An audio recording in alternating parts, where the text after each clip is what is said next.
አላህ እጅ አለው ብለሽ ታምኛለሽ? አዎ ኦኬ። የማንም አይመስል እጅ አለው። አዎ። ኦኬ። እጅ የሚለው ቀጥታ ትርጉሙን ነው ወስጂው ወይንስ እጅ የሚለውን ትተረጉሚዋለሽ? ለምሳሌ ወንድሞች ቅድም ኖ አላህ እጅ ሲባል የተፈለገበት ኃይልን ለመግለጽ ነው፣ በኃይሉ ፈጠረ ለማለት እንጂ እጅ የለውም ብለው እንዳሉት። ቀጥታ ነው ሙስጣ። ኦኬ። ስለዚህ የቀጥታ እጅ የሚለውን ትርጉም ትወስጃለሽ ማለት ነው። አዎ እጅ ማለት ምን ማለት ነው? እጅ ማለት እጅ ነው። እጅ ማለት ስልህ እንደኔ እንዳንተ አይደለም፣ ከፍጡር ጋር አይመሳሰልም። ሳታመሳሲው ቀጥታ እኔ አሁን እጅ የሚለውን ትርጉም አውቀዋለሁ። ቀጥታ የእጅን ትርጉም ነው መስለው ካልሽ እጅ ምንድን ነው? እጅ አሁን ክንድን ያካትታል፣ ጣትን ያካትታል፣ ጠፍርን ያካትታል፣ መዳፍን ያካትታል። ቀለል አድርጌ እኮ እሺ፣ ቆይ እኔ ቀለል አድርጌ ልመልስልህ። ነፍስ አለካ? እሺ፣ ስፔሲፊክ ቦታዊቱ ጋር ነው ያንተ ነፍስ ያለበት። ምን ነፍስ ካላ ጋር ምሳሌ ልትሰጪ ነው? ሱራ 16:74 ላይ ምሳሌ ስፔሲፊክ ቦታው አንተ የቱ ጋር ነው ያለው ንገረኝ። እኔ እኮ አላህ እጅ የቱ ጋር ነው ያለው ብዬ ጠየቅኩሽ። ከአንተ ከቦዲየች ምንህን ይመስላል ነፍስክ? እኔ እኮ እጁ ምን ይመስላል ብዬም አልጠየቅኩሽም። አይደለም እጅ አለው? አዎ አለው። ተገልጿል? አልተገለጸም ነው። አንተ አሁን ምኑን ነው ማወቅ የፈለጉ? ነፍስ አለክ? አለክ? ምን አይነት ነው አታውቅም። ኦኬ። ስለዚህ ያለ እጅ አይታወቅም። ምን አይታወቅም? ምኑ አይታወቅም? ምንድን ነው ኤግዛምፕሉን ያመጣሽው? ለአላህ ኤግዛምፕል ልትሰጪ አይደለም። አንተ ነፍስ እንዳለ አታውቅም? ታውቃለህ? አውቃለሁኝ። የቱ ያ ጋር ነው ማለት ያለው? ግን የቱ ጋር ነው ያለው? አይደለም ነፍስ የቱ ጋር ነው ያለው? ቦታ የቱ ጋር ነው አይደለም የቱ ጋር? እሺ ምን ይመስላል ነፍስ? ከለሩ ምናምን ምን አይነት ነው? አቋሙ ምንድን ነው? ምን ይመስላል? ኦኬ። ስለዚህ ነፍስ መንፈስ ነች፣ የምትታይ አይደለችም። የአላህም እጁ መንፈስ ነው አይደለም። ምን ይመስላል? በቃ አንተ ውስጥ እስካለ ድረስ ምን ይመስላል? እሺ በምን አወቅ መንፈስ መሆኑን? ኦኬ። ማይታይ ስለሆነ ከእግዚአብሔር የተቀበልናት። ስለዚህ እኛም አለው አለኝ ስላለ አለህ እንላለን፣ አለው እንላለን። ግን ምን አይነት ነው አልተገለጸልንም፣ አላየንም። ምን አይነት ነው ብዬ አልጠየኩሽም። እሺ አልጠየኩሽም እየሆነ የመለስሽ ያለሽው። እሺ አንደኛ ነፍስ የምትታይ አይደለችም፣ ረቂቅ ነች። ሶስት ግብረ ባህሪያተ ነፍስ አሉ። አራቱ ስጋ ባህሪያትና ሶስቱ ባህሪያተ ነፍስ፣ የሰባቱ ድምር ውጤት ነን እኛ ሰዎች ስንባል። እነኚህ ሶስቱ ደግሞ የነፍስ ባህሪያት የሚታዩ አይደሉም፣ ረቂቅ ናቸው። ኦኬ። አላህ ግን እጁ መንፈስ ነው ወይ? ኤግዛምፕሉን ስለተጠቀምሽ ስለተመቸኝ እንደ ነፍሴ የአላህም እጅ መንፈስ ነው። ለምሳሌ ነፍስ በእንስሳትም በደም ውስጥ አለች። ስለዚህ ነፍስ በደም ውስጥ ስላለች እንደዛው ነፍስ በደም ውስጥ እንዳለችው የአላህ እጁ በደም ውስጥ ነው ያለው። ከነፍስ ጋር ስላመሳሰልሽ እጁ ከደም ውስጥ ነው ያለው። እሺ አይደለም ልመልስልህ። እጁ በደም ውስጥ ነው ያለው ማለት አለ አይደል? አንተ አሁን እጅህ ላይ ኦልሞስት እንትኖች ይሄዳሉ፣ ደሙ ይዘዋወርበታል። ይሄ የፍጡር ባህሪ ነው። ፍጡሩን አልመስልም ማለት እጁ በደም ውስጥ ይሄዳል ማለት አይደለም ማለት ነው። ቀጥተኛ መልስ ነው። ትከሻ አለ ወይ ካልከኝ ትከሻ እኔ እጅ አለኝ፣ እጄ ትከሻ አለው። ይሄ የፍጡር ነው። ፍጡሩን አልመስልም ብሏል። ስለዚህ አለው ትከሻ ብዬ አልመልስልህም። አሁን ምን ማወቅ የፈለከው? እጅም የፍጡር ነው ሶፊዬ። ትከሻ የፍጡር እንደሆነ የሰውን አይመስልም። አሁን ለምሳሌ ቆይ እጅ አለኝ፣ ቆይ ስማ፣ ቆይ ትከሻ ከሆነ የፍጡር ነው አልቀበልም አልሽ። እጅ ሲሆን ግን እቀበላለሁ አልሽ። እጅም እኮ የፍጡር ባህሪ አይደለም። እሺ በእጆቼ ፈጠርኩ አለ። በእጆቼ ፈጠርኩ ማለት እየገለጸ ሊሆን ይችላል። እጅ ግን የፍጡር ነው ማለት አይደለም፣ ወይም መሳሰላል ማለት አይደለም። ግን ይህን ያህል አሁን አሳስቦ ከአንተ እጅ አለ የለው የሚለው ነገር ምንድን ነው ጥያቄ የሆነብኝ። ቀላል። ስንት እጅ ነው ያለው? አልተገለጸም። እሺ አይታወቅም፣ አልተነገረንም። ምን ብሏል ነው ያልሽው ነበረ? አንድ እጅ ሊሆን ይችላል እንዴ? አልተነገረን። በቃ አላቅም። እኔ አሁን ለምሳሌ እፎይ አባቱ ስማ ነው ቢሉኝ አላቅም ነው ምልክ ስለማላቅ ያለቀው የማለቀው ምን ብዬ ልመልስ? እሺ እጆቹ ጣቶች አሉት የሉትም? አልተገለጸም። እሺ አንተ እኮ ዞሮ እርግጠኛ ዞሮ ነሽ? ዞሮ ከሰው ጋር ለማመሳሰል ነው። ከማን ጋር? እርግጠኛ ከኢየሱስ ጋር ነሽ? አይደለ? ተገለጸ እርግጠኛ ማትበይ ነሽ? 2 እጆች አሉት አላህ ሱብሃነሁ ወተዓላ። ቆይ ስማኝ አንዴ። ቆይ ትካድ ግዴታ ትንሽ አይደለም ግዴታ አንተ ትካድ ትንሽ የምታመልከውን ኢየሱስ ቆይ መምሰል አለበት ቆይ ነው። እም፣ ቆይ እኔ ማመልከውን ኢየሱስንማ ቢመስል በምን እድልሽ? በስጋ የተገለጠውን ቢመስል በምን እድልሽ? ተጀምሮ ያላለቀ ጣዖት ነው እኮ የሚመስለው። እግር አለው እጅ አለው ጭንቅላት ይኑሮ አይኑረው ማታውቂውን ነው የምታመልኪው። ጭንቅላት የሌለው እኔ እንዴ እንኳን የምታይ 2 እጅ ያለኝ ጥያቄ አለኝ እዚህ ላይ። ተሟላ አካል ቆይ ስለዚህ እጅ አለው ስንት እጅ እንዳለው ግን አታውቂም አይደለ? ቆይ ለምሳሌ እሺ ልንገርህ። እኔ አሁን ረዥም ነኝ አልኩካ። ስለዚህ ሶፊያ ረዥም ነው ቁመቷ ትላለክ። ሶፊያ ወፍራም ናት እሺ ቀጭን ናት ቢሉክ አልነገረችኝም ነው የምትለው እንጂ ምን አይነት ነኝ ትነግረኛለክ? ወይ መልካም። ደግሞ ስለዚህ እጅ የሆነ እንዳለው ጭራ አለኝ ነግረሻል። ከሰው የወጣ ስንት እጅ ፍጥረት አለኝ እንዳለው ነው ነገራችሁ። መልካም እጅ አይደለም? ነግሯችኋል። ስንት መልስልኝ። አይደለም መልስልኝ። ችግር የለም። ለምሳሌ ቆይ አይደለም ቁመቴ ረዥም ነው ብያለሁ። ሰማኝ ቁመቴ ረዥም ነው ብያለሁ። ከዛ ሌላ ነገር ግን አልገለጽኩልህም።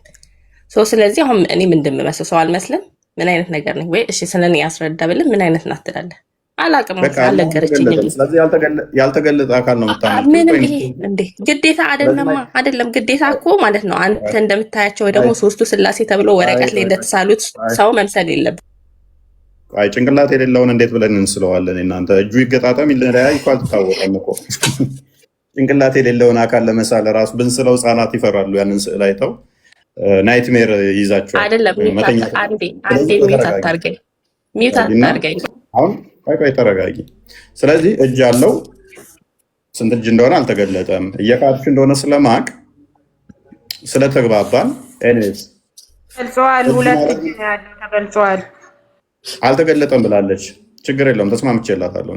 ትካድ እንደዚህ አቂዳቸውን ያለው ጣት አለ ወይ ነው ያለኝ እኮ እፎ የጠየቀኝ እጁን ሳይሆን ጣት አለ ወይ ብሎ ነው የጠየቀው። ጣትም ጠይቄሻለሁ፣ ስንት እጅ ያለው ብዬም ጠይቄሻለሁ። አልተገለጠም ብለሽ እሺ 2 አይ 2 ኦኬ 2 ግራና ቀኝ ነው ወይንስ በአንድ በኩል ብቻ ነው እጁ? ቆይ አይደለም ግራና ቀኝ ነው ብዬ ሰውን አመሳስልልህ ምን የፈለግከው? እሺ ከዛ እጁ ጋር ጋር የተገጠሙ ልትለኝ ነው? ንገሪኝ፣ ግራና ቀኝ ነው ወይንስ በአንድ በኩል ብቻ?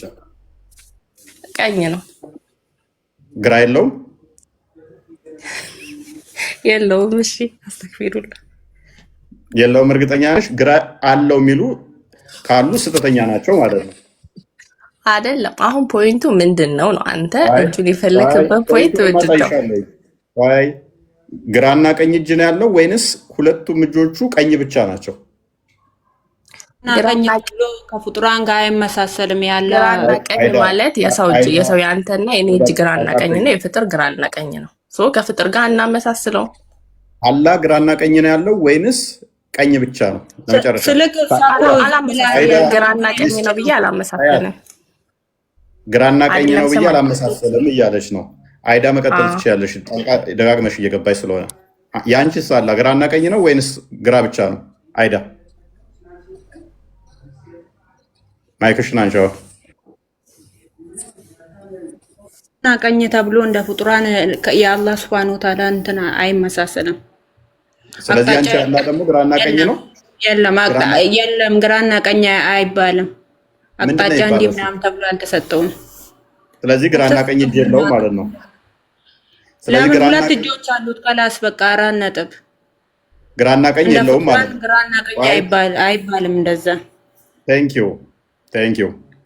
ስለዚህ ግራና ቀኝ ካለው ፍጡር ነው ማለት ነው አይደለ? አይዳ የአላህ ሱብሃነሁ ወተዓላ እጅ ከፍጡራን ጋር አታመሳስል። አንተ አይመሳሰልም። የአላህ ባህሪዎች ናቸው። ግራና ቀኝ ካለው ፍጡር ነው አይደለም ነው ጥያቄ። እንዴ ምን ግራና ቀኝ አይባልም። አቅጣጫ የለም። ከሰው ጋር አይመሳሰልም ያለች ግራና ቀኝ ነው ምናምን ሳይሆን አልታኝም። ግራና ቀኝ ካለው ፍጡር ነው አይደለም? ይሄ ብቻ ኮንፊርም አድርጉልኝ። አይደለም ፍጡር ነው አይደለም ሳይሆን ግራና ቀኝ ማለት አሁን ለምሳሌ አንተና ግራና ቀኝ እጅ አለ ሰው ነህ፣ ከሰው ጋር አልመሳሰልም ብሏል። ስለዚህ ግራና ቀኝ እንደሰው አለው አመሳስይኝ አልወጣኝም። እጁ ግራና ቀኝ ከሆነ ፍጡር ነው ማለት ነው አይደለም? አይደለም። አምላክ ፈጣሪ ነው፣ ሁሉን ይፈጠራል። ግራና ቀኝ ካለው የፍጡር ነው ይመሳሰላል ከፍጡር ጋር ብለሻል እኮ። ይሄንን ኮንፊርም አድርጊልን እስኪ። ግራና ቀኝ ካለው ፍጡር ነው በይ እስኪ። እሺ ቆይ ግራና ቀኝ ያለው እንበል። ከዛ ግን ሰውን አይመስልም። እሺ ምንድን ነው? አሁን ደግሞ አለው ወደሚለው መጣሽ። አለው እንበል ያልኩህ እሱ ቦታ ስለማላውቀው አይደለም። ስማኝ፣ ስለማላውቀው አይደለም። ነው ስማኝ አንዴ። ታወሩት እኮ ስለ ፈጣሪ ነው። እንበል የሚባለው ነገር የለም። ከሌለው የለም ነው፣ ካለው አለው ነው። አይደለም አሁን የለው ቤት አላስታውሱም ማለት ነው። ግራና ቀኝ ታወሩት ስለ ፈጣሪ ነው። ስለዚህ አይደለም ስማኝ አንዴ። የለውም አለው የለውም ብዬ እርግጠኛ እንዳልሆን ቦታውን ስለማላውቀው፣ ስለዚህ እሺ ፖይንት ምንድን ነው? እሺ አሁን ግራና ቀኝ ቢኖረው ራሱ እንደ ሰው አይመስልም፣ ከሰው ጋር አይመሳሰልም። ምንድን ነው ፖይንት? ተገለጸም አልተገለጸም የለም የለም። ዛሬ አምላካቸውን በምን ያህል እየካዱት እንደሆነ በደንብ ይውልን። ዚስ ማይተደርሳል ዋናው መልሱ እኮ አንተ ይለንገረ የአንተ ሀሳብ ምንድነው? ከሰው ጋር እያመሳሰልክ ነው ይለንገረ አይደለም። ቆይ ራሳችሁ ፍጡር እያመለካችሁ እንደሆነ እኮ እየነገራችሁኝ ነው። ፍጡር እያመለካችሁ የለም። ቀኝ እጆች አሉት ሁለት ብለሽኛል አይደለ ሶፊ? ሜዲካል ስፓኒሽ ሜዲካል ነው የሚል ሶፊ ሜዲካል ነው ከኒስ አንተና ሜታርክ ሁለት ቀኝ እጆች አሉት ብለሽናል አይደል? እሺ ብለሻል። ስለዚህ አላህ አቅጣጫ አለው ማለት ነው። እናመሰግናለን። የለውም ቀኝ እጅ አለው አልሽን እኮ ሁለት ቀኝ እጅ እንዴ እና አቅጣጫን ይገልጻል። ቆይ እሺ አንዴ አንዴ ጥያቄ መልስልኝ። ሶስቱ ስላሴዎች አይን፣ አፍንጫ ምናምን ልክ አንተን ነው የሚመስሉት። ፂምም አላቸው፣ ነጭ ነው። ስለዚህ ሰው ናቸው። በሆነ አጋጣሚ ወደ ላይ ወጥተዋል፣ እያመለካቸው ነው። እኛ እንደዛ እናምንም። መንፈስ ነው እግዚአብሔር እንዴ እና መንፈስ ናቸው። ስላቸው ቤት መጣ። የተጠየቅሽው መልሽ። እዛ ስዕል ላይ የምታየው እንደዛ መስሎሽ ከሆነ እሱ ለመማማሪያነት እንዴት ተሳለ ነው እኮ አስተምረኝ። ለምሳሌ ኬት መጣ ምስላቸው? ኬት መጣ? ኬት መጣ ምስላቸው? አትሩጪ። መገለጥ ይባላል። መገለጥ እኮ ለማን ተገልጠው? ኦልሞስት ትክክለኛ ሰው ናቸው። ሽፍት አታድርጊ። ቆይ ሽፍት አታድርጊ። አትሩጪ። አላህ ሬጉላር የሆነ ቅርጹ የተዛባ ሁለት ቀኝ እጆች አሉት። ስለዚህ አቅጣጫ ሳለው አቅጣጫ ያለው ደግሞ ፍጡር ነው አይደለ? በአቅጣጫ የሚገለጽ ፍጡር ነው። ስለዚህ አላህ ፍጡር ነው። ፍጡር ያውም ቅርጹ የተዛባ ሁለት ቀኝ እጅ ያለው ቀኝ ሁለት ያለው ሰማይ ፍጡር ቢሆን ኖሮ አይደለም። ፍጡር ቢሆን ኖሮ እንደናንተ በምስል እናስቀምጥ። አይ ከድር ቅድም ማይክን አንሳው። ከድር ቅድም ምን ብለኸኛል? ፈጣሪ አቅጣጫና ዳይሜንሽን የለውም። በአቅጣጫና በዳይሜንሽን ከተገለጸ ፍጡር ነው ብለኸኛል። አይ እዚህ ጋር ተረት ስማ፣ ቅድም ያልከው እኛ ማለት ነው። አሁን ሁላችን እዚህ ላይ አምላካችሁን ክዳችኋል ያልከው ነገር አልካድንም። ይሄንን ልመልስልህ። አንደኛ የካድንም አይደለም። አንተ የራስን አቂዳ አስቀምጠሃል። አንተን አይደለም። ቅድም ሁለቱን ያልኩት እነሱን ያልኩት። አንተማ የራስህ ከእነሱ የተለየ ስለሆነ አንተ እጅ አለው ብለህ ግን አሁን ካነሳችሁ ነገር እስኪ ፕሩፍ ታምጣልን። ሁለት ምናምን ያለችውን ታምጣልን ፕሊዝ።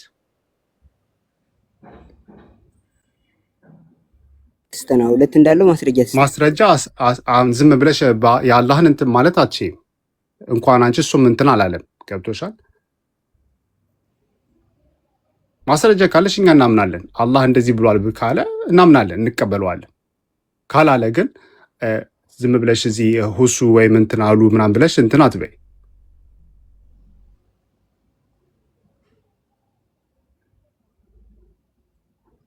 ሶፊ አንቺን ነው።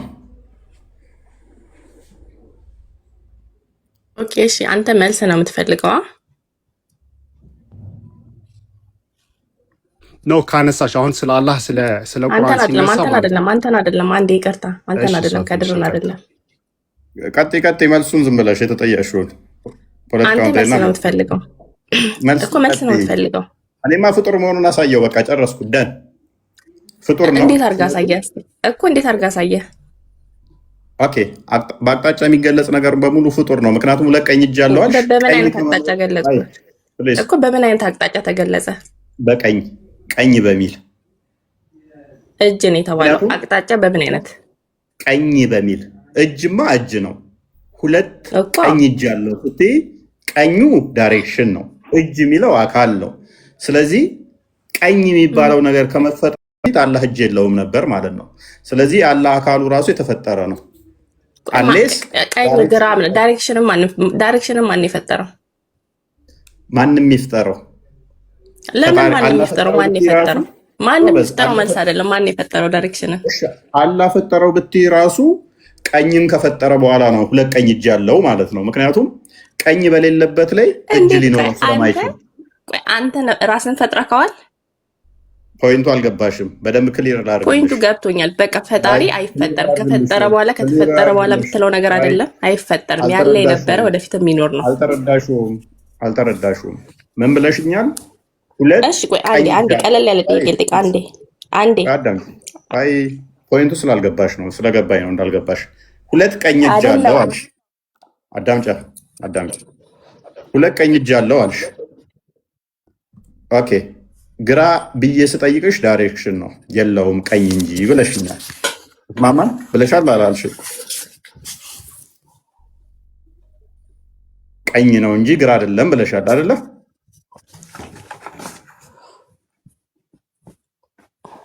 ሶፊ እየመለሽልኝ ሰዓታት እንግዲህ።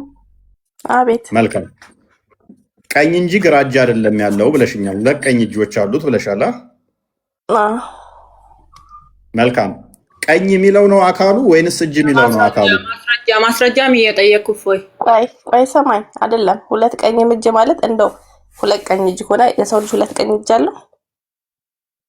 ችግር የለውም። ስለዚህ አላህ ሁለት ቀኝ እጅ አለው አይደለ? አይመሳሰልም። በቃ ከኛ ፈጣሪ መሆኑን የምታውቅበት አይመሳሰልም። እሺ ቆይ ስለዚህ ሁለት ቀኝ እጅ አለው አይደለ? አላህ አንዴ አዳምጠኝ። አንዴ እኔ ልጠይቅህ። አዳምጪ በደንብ አስተውሉ። አንዴ ብቻ ቆይ አዳምጪ። ተራሽን በደንብ አስተውሉ። ሁለት ቀኝ እጅ አለው ብላለች። አላህ እጅ እንዲኖረው የግዴታ ቀኝ የሚባለው ዳይሬክሽን መኖር አለበት። ቀኝ የሚለው ዳይሬክሽን በሌለበት አቅጣጫ በሌለበት ላይ እጅ ሊኖረው አይችልም። ስለዚህ አላህ እጁ የሚመጣው መቼ ነው? ቀኝ የሚለው አቅጣጫ ከመጣ በኋላ ነው። ቀኝ ሲኖር ነው እጅ የሚኖረው ማለት ነው። ይሄ ማለት ደግሞ አላህ አቅጣጫን ፈጠረና ለሰውነቱ ወይንም ሁለት እጅ ፈጠረ በቀኝ በኩል ማለት ነው። ቀኝ በሌለበት ላይ እጅ ሊኖረው ስለማይችል ማለት ነው። ይሄ ደግሞ ራሱ አላህ ራሱ ላይ እጁ ላይ ምን ይሆናል? የፍጡር ባህሪ ለጥፏል ማለት ነው። ወይንም ፍጡር እላው ላይ ምን ብሏል? ሰክቷል ማለት ነው። እሺ አንዴ ሰማኝ። አዳምን ማን የፈጠረው? አንዴ ሰማኝ። ምን አገናኘው ከፖይንታችን ጋር? አይ መልስልኝ። አንዴ የምጠይቅህ መልስልኝ። አዳምን ማን የፈጠረው? ካነሳሁት ፖይንት ጋር ሪፊት በእናንተ አዳምን ማን የፈጠረው? አንዴ መልስልኝ። ምን አገናኘው ካነሳሁት መልስ አሁን ከሰጠሁሽ እኮ ፖይንቱ ሲያገናኘው እኔ ያሳያለሁ። አዳምን ማን ፈጠረው? ምን አገናኘው? እግዚአብሔር ፈጠረው። ቀጥሽ እሱን ያው ካልተገናኘ ታስቆመኛለህ። እንደ ስለሚገናኝ ነው። ማን ፈጠረው ነው ጥያቄ። እግዚአብሔር ፈጠረው። ቀጥሽ በምኑ ፈጠረው? በምን ፈጠረው? በምኑ ፈጠረው? ሁሉ በእርሱ ነው። ከሆነውም አንዳችስ እንኳ ያለ እርሱ አልሆነም። በቃሉ በምኑ ፈጠረ? ሁሉ በእርሱ ሆነ። ሁን በቃ ሁን። አንተ አዳም ሁን ብሎ ነው የፈጠረው ወር በምን ፈጠረው? በቃሉ ፈጠረው። ምክንያቱም ዮሐንስ ወንጌል ምዕራፍ 1 ላይ አዳምጫ ዮሐንስ ወንጌል ምዕራፍ 1 ላይ በመጀመሪያ ቃል ነበር፣ ቃልም በእግዚአብሔር ዘንድ ነበረ፣ ቃልም እግዚአብሔር ነበር፣ ሁሉ በእርሱ ሆነ፣ ከሆነውም አንዳችስ እንኳ ያለ እርሱ አልሆነም ይላል። ስለዚህ ሁሉ ነገር የሆነው በቃሉ ነው። አንዳች እንኳ ያለ እሱ አልሆነም ይላል። እሺ አንዴ አዳም የሚባል ሰው ተፈጠር ተብሎ ነው የተፈጠረው? ካፈር ነው የተፈጠረው? ተፈጠረ። በቃ አሁን ምንድነው እኮ በምን ተፈጠረ? በምን ፈጠረው? በምን ፈጠረው? በእጁ ነው የፈጠረው ወይ ሁን ብሎ በቃሉ ነው የፈጠረው? በምን የፈጠረው? በቃሉ አልኩሽ እኮ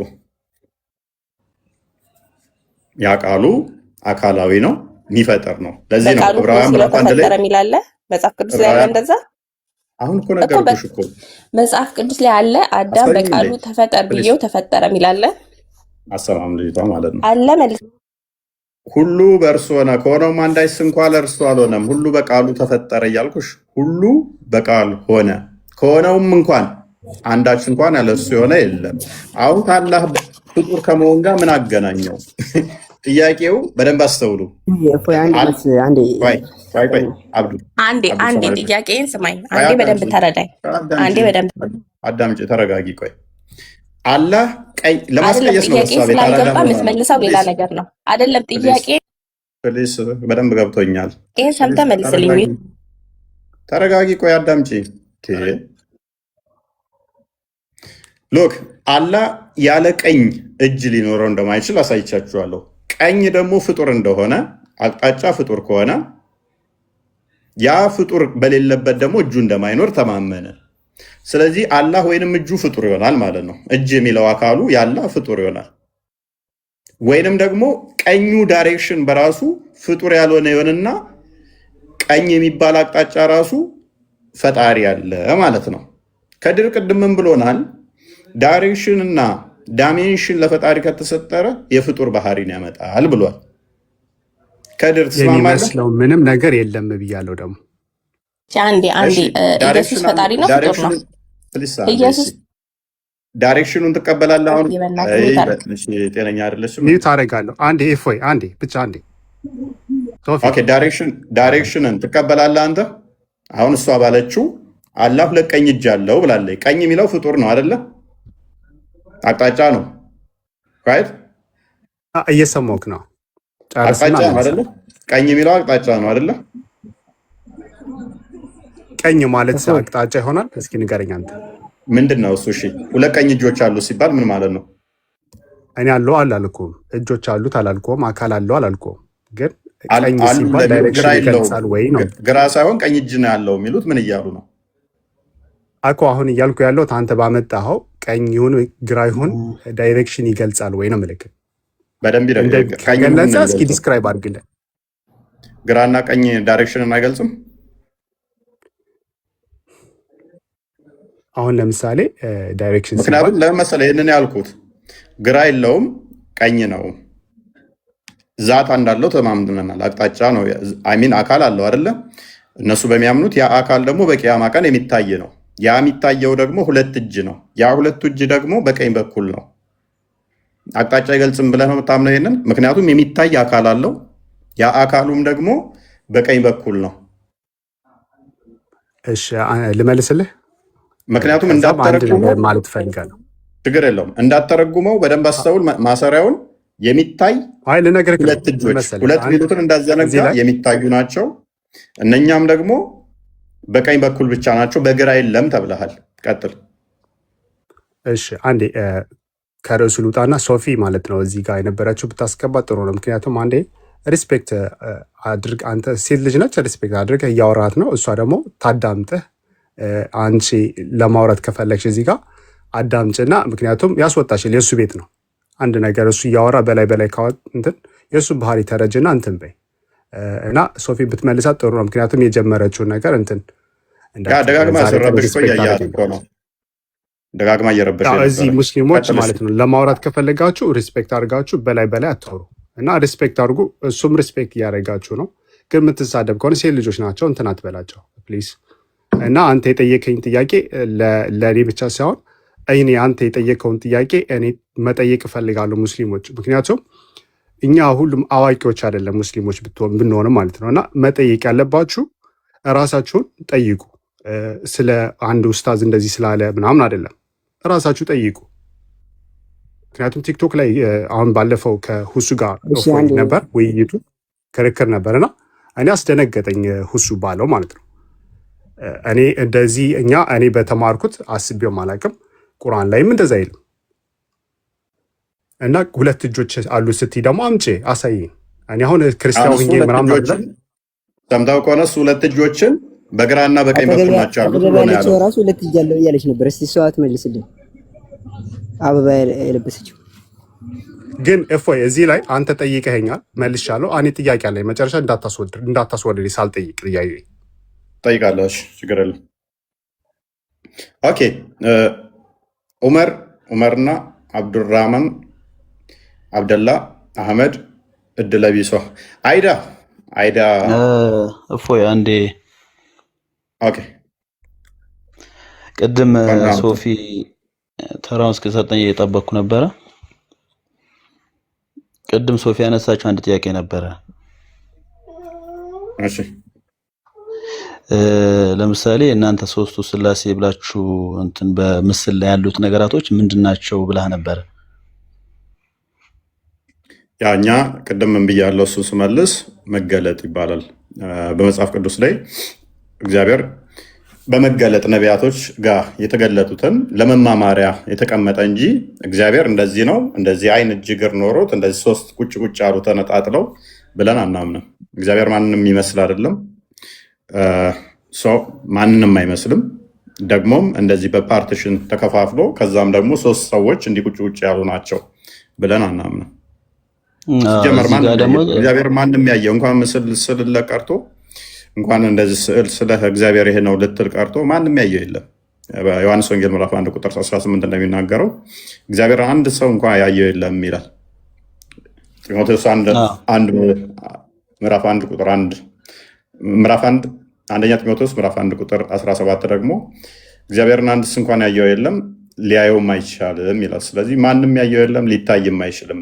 እነኛ የተሳሉ ብታያቸው በነቢያቶች በእንትን ያዩትን የተገለጠ ነው፣ መገለጥ ይባላል። እሱ ለመማማሪያነት የተቀመጠ እንጂ ይሄ እግዚአብሔር ነው ይሄን ይመስላል አይደለም። እግዚአብሔርን ተውና አብዱራህማን የጠየቀኝ አይደለም። እግዚአብሔርን ተውና በእኛ ስዕላቶች የምታያቸው የመላእክት ስዕል እንኳን ተብለው እነዛ ኤግዛክትሊ ይሄ ነው ብለን አናምንም። ዝም ብሎ ለመማማሪያ የተቀመጡ በእንደዛ አይነት መልኩ ተገልጠው እግዚአብሔር ኢየሱስ ነው። ቆይ አንዴ እኔን ይጨርስልኝ። የሚካኤል የገብርኤል ስዕል ተብለው ሲባሉ እንኳን የተገለጡበትን ያንን ጽሑፉ መሰረት አድርገው እንደዛ የተሳሉ እንጂ ለመላእክት እንኳን ኤግዛክትሊ ይሄንን ነው ታይተው እንደዚህ ልክ አንድ ሰዓሊ የሆነን አካል እያየ እንደሚስለው የተሳሉ እንደዛ አይደሉም። ልክ ለምሳሌ አሁን ሱረቱ መርየም ላይ ካየ ከቁጥር 17 እስከ 21 ካየ ጅብሪል ወደ መርየም ሲመጣ ሰው ተመስሎ ነው የመጣው። እሷ ጋር መልአክ ሰው ነው እንዴ? ሰው አይደለም አይደለ? ግን እሷ ጋር ሲመጣ በሰው አምሳል ተመስሎ ነው የመጣው። ልጅ ልሰጥሽ መጣው ሲል ወንድ ሳላውቅ ምናምን ብላ ትተለዋለች። ግን ሲመጣ ወደ እሷ እንደ ሰው ተመስሎባት ነው። ደጋግሞ መሐመድ ጋም በሰው በዲያል ከልቢም እየተመሰለ ይመጣ ነበር እሱ መሰል ብሎ። ያ ማለት ግን ጅብሪል ያንን ይመስላል ማለት አይደለም። ስለዚህ ምንድነው እኛ መጽሐፍ ቅዱስ ላይ በተገለጸው ለመማማሪያነት የተሳሉ ናቸው። እግዚአብሔር ደግሞ መንፈስ ነው ብለን ነው የምናምነው። መንፈስ ነው፣ በሁሉ የሞላ ነው። በስፔስ እና ፕሌስ የሚያካብበው የሚያዋስነው አይደለም። መንፈስ ነው፣ ሊታይ አይችልም፣ አይታይም። ስለዚህ ከዚህ እስከዚህ እንደዚህ ተብሎ የሚገለጽም አይደለም። አሁን ወደ እናንተ ጋር ስንመጣ ግን ቆይ አንዴ እኔ ጨርስና ከድር ለቅላለሁ። ጨርስልኝ። ይቅርታ አብደላ ይቅርታ።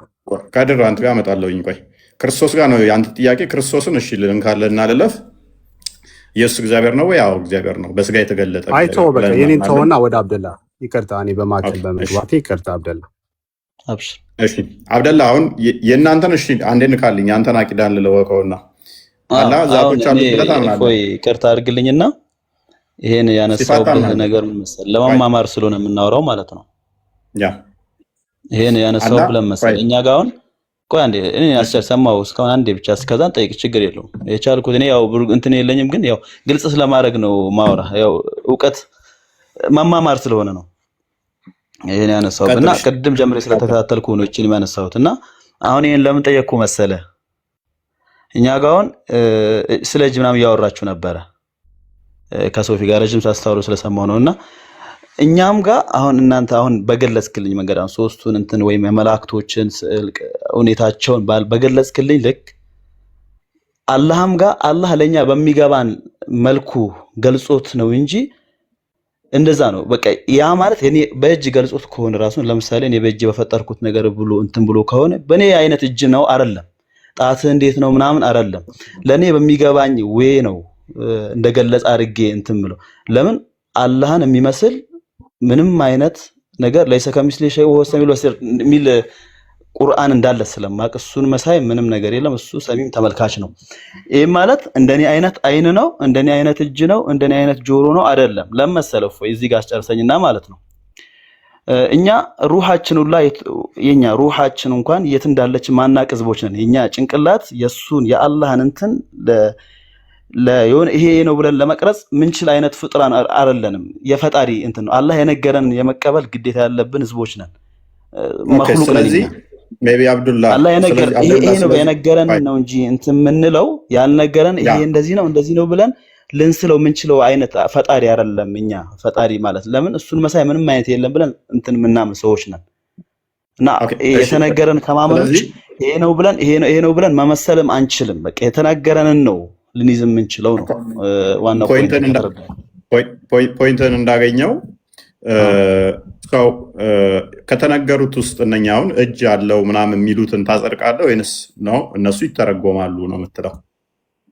ሁሉን ማጸድቃለሁ፣ ግን ማጸድቀው በነገረኝ ልክ ነው። ያልነገረኝን ይሄ ሊሆን ይችላል ብዬ አልገምትም።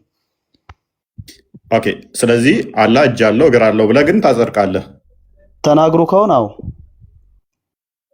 ግን እንደኔ አይነት እጅ ነው እግር ነው አልልህም። የነገረኝን ነው ላደርግ የምችለው። ምክንያቱም አላህ እንደኔ አይነት የማንንም አይመስል ፈጣሪ ነው አለው ብለህ ታምናለህ። የነገረኝ ከሆነ አዎ። ግን እኔ እንደኔ አይነት እጅ ነው አልልህም። ለምሳሌ የሰውም የእንስሳም እጅ አለው ልትል ትችላለህ። ግን የእንስሳ እጅ እንደ ሰው እጅ ነው አልልህም። የፈጣሪና የፍጡር በዛው ልክ ነው እንትኑ። ምክንያቱም አላህን መሳይ ምንም አይነት ነገር የለም። አላህ እጅ አለው ካለኝ ለምሳሌ ፊቴን ሳይችልም ጣብለህ ለቅሶ ቤት ስትሄድ ፊቴን ዘርግታ ሰጣቸው የሆነ የምትግባባበት እንትን ነው። አላህ በእጅ ለፈጠርኩት ነገር ካለኝ ይሄ ማለት በእጁ አብኩቶ ነው ወይ ምናምን ልትለኝ አትችልም። አንተም ሊጋው የሚችለው ወይ ነው እሱ ሳይሆን ጥያቄ ሊተራሊ ግን እጅ አለው የማንንም የማይመስል ብለህ ታምናለህ? ከነገረኝ በቁርአን ውስጥ የነገረኝ ከሆነ አዎ።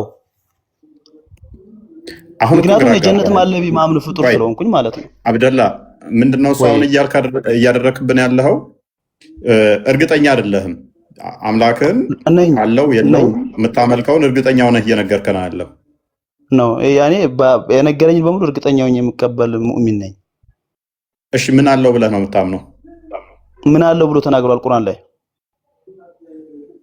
አሁን እኮ አንተን እየነገርከኝ እኮ አይደለማ። አንተ እኮ ነው እዚህ ጋር ተረዳኝ። እኔንም ቁርአን ላይ ምን አለኝ ብሎ ተናግሯል።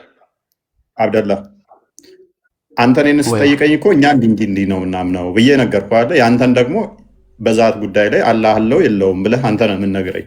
ከዛ ያንተንማ ይኸውልህ እኔም እኮ ነገርኩህ። አላህ በእጅ የፈጠርኩት ነገር ካለኝ እጅ እንዳለው ነግሮኝ ከሆነ አዎ እጅ አለው ብዬ አምናለሁ። ግን የኔን አይነት እጅ ነው የእንትን አይነት ጣት ያለው ነው እንዴ ጣት አለው ጥፍሩ እያደገ ልቆርጠው ነው ብዬ የፍጡር አላረግብህም። የፍጡር ካልቆረጠው ኑቅሳን ነው ጉድለት አለበት። ምክንያቱም ቆሻሻ ይዛል። እንደዛ ቢ አላመሳሰልም። ከፍጡር ካመሳሰልኩት አሳንሰዋለሁ ፈጣሪነቱን። ኦኬ አሁን እንጃ ከድር አግኝተዋል ፖይንቱን በደም ያብደላል። አንድ ጥያቄ አለኝ። እሱን ተውና እሱ 10 የደጋገመው እኮ ሱረቱል እንትን ተነገረ።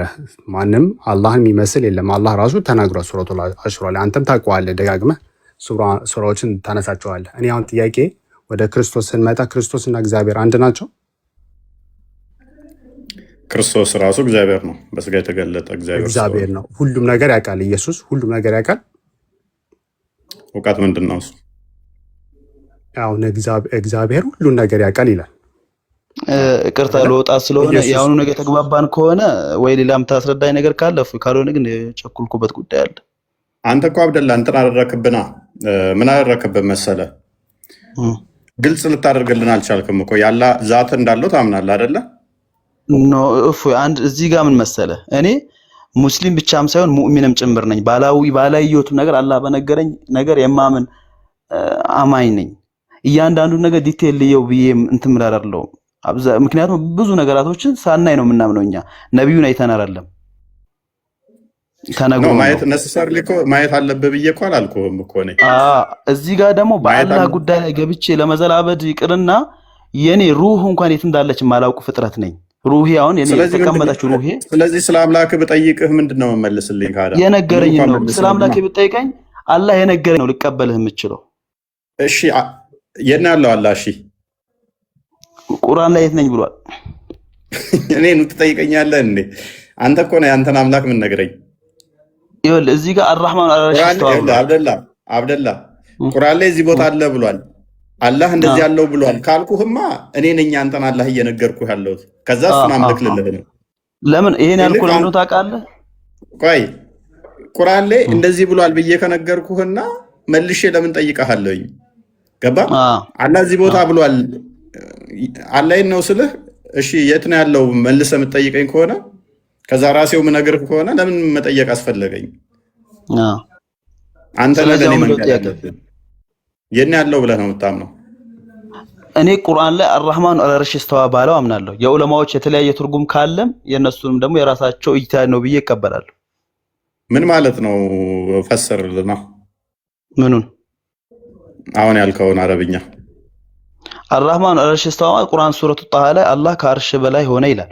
እዚህ ጋር የዑለማዎች ወይም ደግሞ የሙፈሲሮች አረዳድ የተለያየ ነገር ካለ የነሱን መረዳድ እቀበላለሁ። እኔ ግን የተረዳሁት ነገር እዚህ ጋር አርራህማን አልዓርሽ እስተዋ በሚለው አምናለሁ። ምን ብለህ ነው የነሱን የተለያየ አረዳድ የምትቀበለው? ከአርሽ በታች ነው ቢሉም ትቀበላለህ?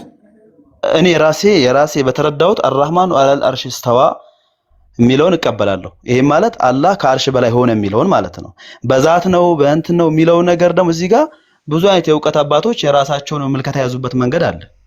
የነሱንም አቀብራለሁ አይደለም ማለት ነው። ቴንክ ዩ ግልጽ ነው። የእውቀታችን ያረዳዳችን ልክ ነው እንጂ ቁርአን ግልጽ ነው። ግልጽማ ከሆነ ሙፈሲሮች ሊቃውንቶች የተለያየ ሊሉ አይችሉም። የተለያየ ከሆነ ደግሞ ሙሐመድ ባለው መሰረት ኡመቶቼ ይከፋፈላሉ 73 ቦታ 72ቱ ገሃነም ናቸው እንዳለው ተከፋፍላችሁ ገሃነም እንዲገቡ ሆኗል ማለት ነው።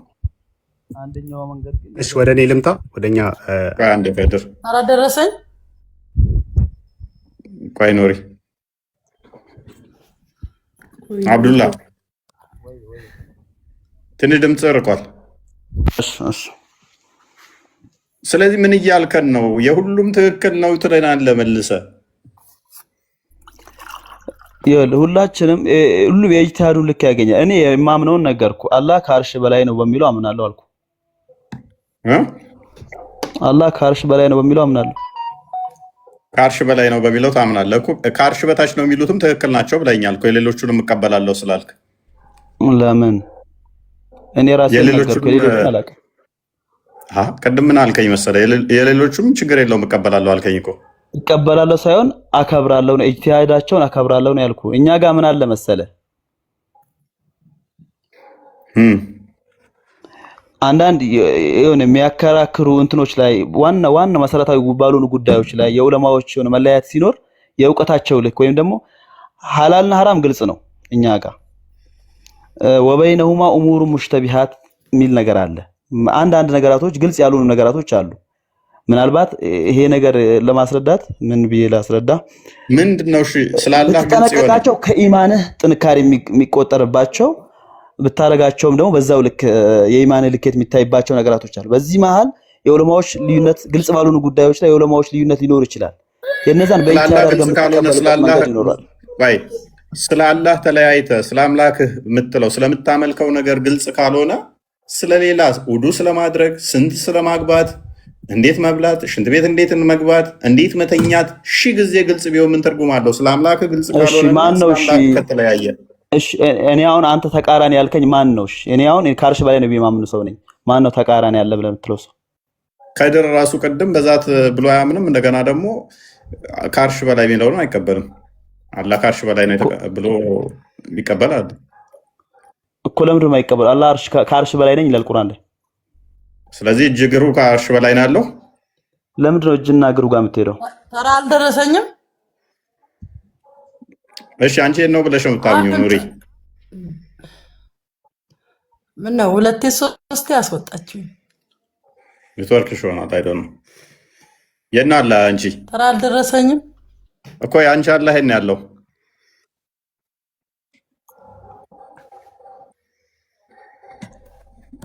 አይሰማሽም? ኑሪያ ጀማል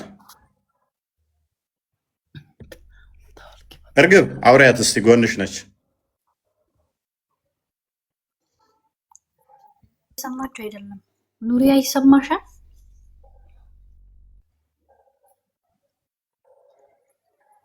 አንኳኪ በሯል።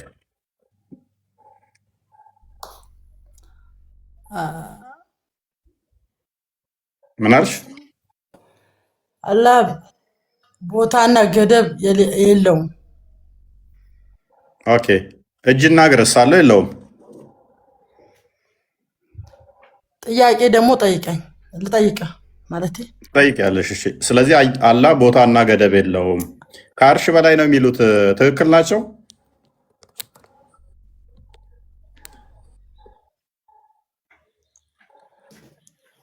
አይሰማም? ከአርሽ በላይ ነው የሚሉ ትክክል ናቸው ወይ? ከአርሽ በላይ ማለት እኮ አርሽ ላይ ቁጭ ያለ እንደዚህ ያለ ምናምን እኮ አይደለም። ከአርሽ በላይ እኮ ማለት ተንሳፎ ነው። ይሰማል። ምን ማለት ነው? ከአርሽ በላይ ማለት ገደብ አይወሰንለትም። የት ያለው? እሺ እኔ አንድ ጥያቄ ልጠይቅህ። አይ ትጠይቂያለሽ። እሺ አህመድ ቀጥል፣ አንዴ ጨርሱ። ቅድም እኮ ጥያቄን አልመለስክልኝም። ጠይቃለሁ። ጥያቄ ልጠይቅህ። ቆይ አንዴ ይሰማኛል። ኔትወርክሽ እየዘገየ ስለሆነ ነው አንቺ። ኦኬ አህመድ አላህ ያለው ብለህ ነው የምታምነው አንተ? አይሰማም? ምንም አላውቅም። እነዚህ ነገር ያው ስለ ሃይማኖቴ ምንም ነገር ማውቀው ነገር የለም እስካሁን ድረስ። ሀቁን ነገር መናገር ነው። እኔ አክስቴ ክርስቲያን ናት። ከእሷ ጋር ነው ያደግኩኝ። ያው ስለ ሃይማኖቴ ምንም ነገር አላውቅም። ይቅርታ ግን ዛሬ ሁሉም እኮ ናቸው። ችግር የለውም። ተመሳሳይ ነው የሆነው ዛሬ። አላህ እጅ አለው አላህ እንደዚህ ነገር አለው ብዬ አልልህም። ምክንያቱም አላውቅም። ገባ? የለውም። አለማወቅ ደግሞ ወንጀል አይደለም። አይ ችግር የለውም። እንረዳዳለን። ተራ ይሰጠን። እሺ ቀጥል። ጥያቄ አለኝ። ጥያቄ ከሆነ አንዴ እነሱን ላስተናግድና እመጣለሁ። እንትናም ቀድሞ ከድር ፋጡማ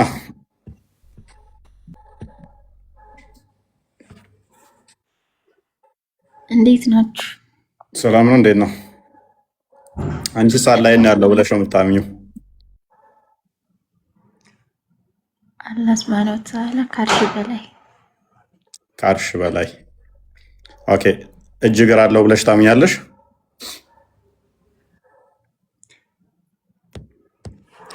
አዎ የወረደውን እንቀበላለን። አዲስ ነው ቁርአን የወረደውን እንቀበላለን። ኦኬ ስለዚህ እጅ የማንም አይመስል አለው ከሚሉት ነሽ ማለት ነው? አዎ እጅ ማለት ነው ማለት ነው። ቀኝ እጅ፣ ግራ እጅስ? ሁለት ቀኝ እጅ እንዳለው ነው የማውቀው። እሱ ሊትራል አይደለም የምንፈታው። አላህ ሱብሃነሁ ወተዓላ እጅ አለ መፍጠሩን መዘርጋቱን ነው። ኦኬ ምን ላይ ነው እጅ አለኝ ያለው?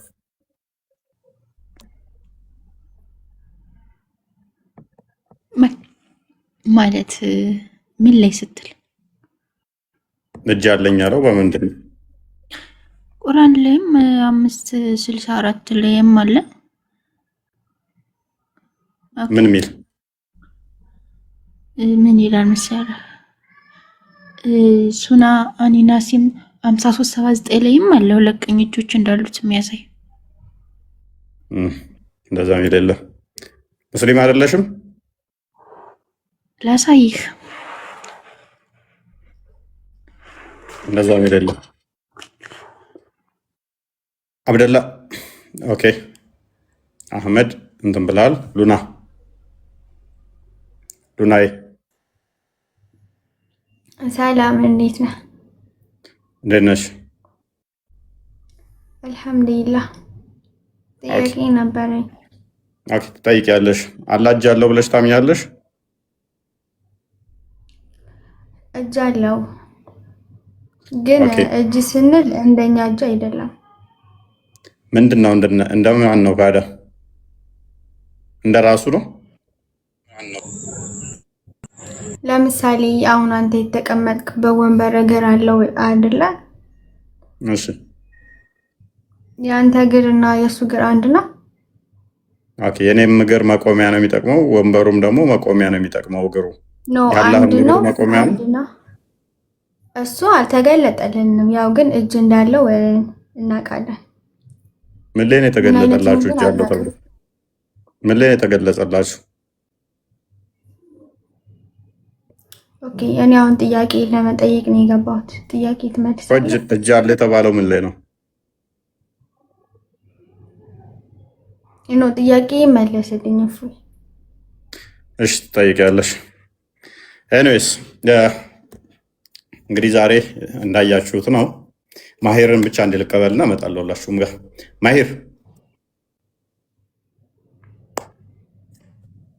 ማሄር ያያችሁት ነው አትበል። የመለሰልንም ያልመለሰልንም አንድ ላይ ያደመራት።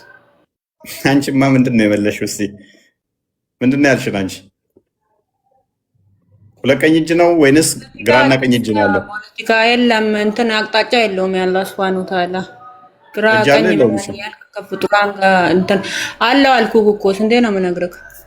ኦኬ፣ ስንት እጅ ነው ያለው? ሁለት እጅ።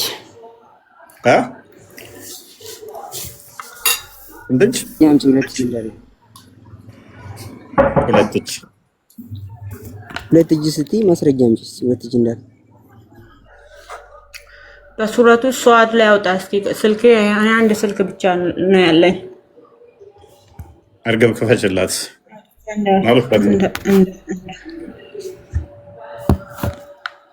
ሁለት እጅ ያለው እያለች ነው።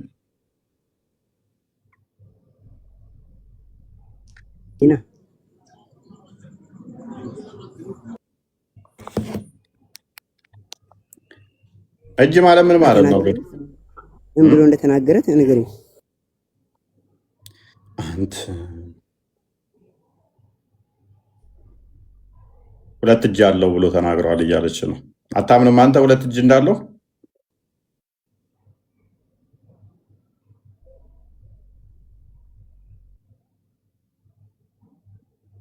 ሰላሳ ዘጠኝ ሰባ አምስት ብላለች ስኳድ።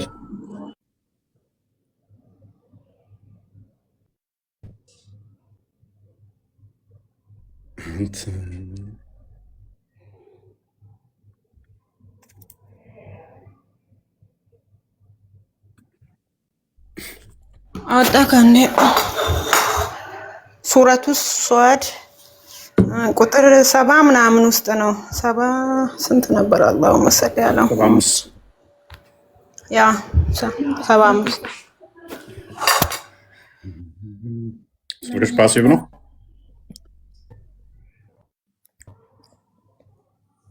ኦኬ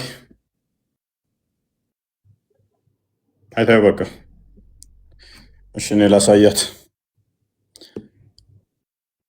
قال يا إبليس ما منعك أن تسجد لما خلقت بيدي ሚለው ነው እሷም የፈለገችው። ያው ና ተመለስ።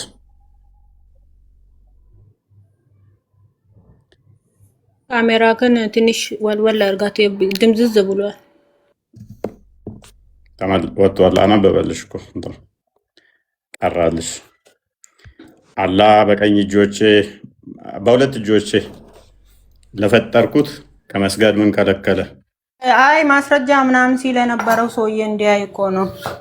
ዝም ብዬ ከራሴ ፈጥሬ አይደለም። ስልክ ቢኖር ይሄ ሌላ ቢኖርማ እንትን ቢኖረኝ ሌላ አሳይክ ነበረ። ያልተረጋገጠ ወሬ እዚህ መተን እሱ ራሱ የታዘባችሁ ነው። ዝም ብላችሁ ስቀባጥሩ ማለት እስኪ ንገር።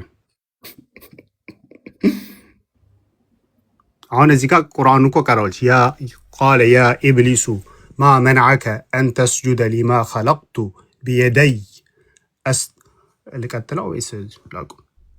ይበቃናል። እሺ እንደዛ ይላልና በእንግሊዝኛ አልተርጉምልሽ ማለት ነው ወይስ በአማርኛ አልተርጉምልሽ? በአማርኛ ተርጉምላት። አላህም ምን አለ? ኢብሊስ ሆይ በሁለት እጆቼ ይላል እዚህ ጋር በሁለት እጆቼ አማርኛው በኃይሌ በቅንፍ ውስጥ በኃይሌ በቅንፍ ውስጥ ነው ያስቀመጡት። ለፈጠርኩት ከመስገድ ምን ከለከለህ? አሁን በቅንፍ ውስጥ ኮራህን ወይስ ከድር አንተን አይደለም እኮ እንትን ያኛው እኮ ነው ሁለት እጅ የተባለበት የለም። አይቀባጠርክ ስትይኝ እኮ እኔ መስሎኝ ነው። ይቀርታ ኖ እሱም እኮ አይቀበልም እኮ እሱም እጅ አለው አለ። ቁርአን ውስጥ ተገልጿል ነው እኮ ተገልጿል። ሁለት እጅ ተብሎ ተገልጿል። የለም ሁለት እጅ የተገለጸበት ምናምን ብሎ እንትን ሲሉ ነው እጅ እንዳለው ተገልጿል። ሌላ ቦታ እጅ እንዳለው ተገልጿል። ከድርም ሁለት እጅ አለው አላ ብሎ አያምንም። ታምናለህ ከድር?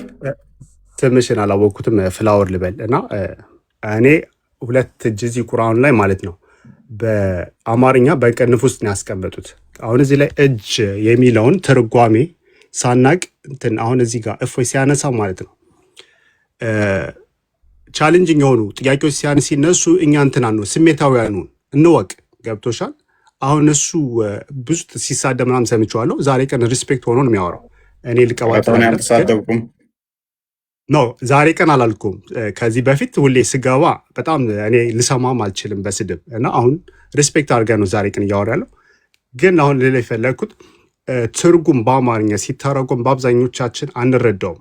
በእንግሊዝኛ ምቺ ከሆነ ወይም በአረብኛው ተፍሲር አለ። እሱን ብታነቢ ጥሩ ነው።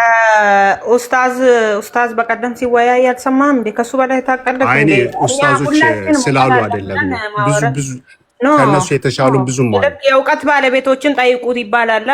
ካንተ ከፍ የሚሉትን ደግሞ ትጠይቃለህ። ከስራቸው የሚደርስ እኔ ድርቅ ያለ ሰው ማለት ነው በዚህ ትርጓሜ ብቻ ነው የሚተረጎመው ብሎ ድርቅ የሚል ሰው እኔ አልቀበልም። ገብቶሻል?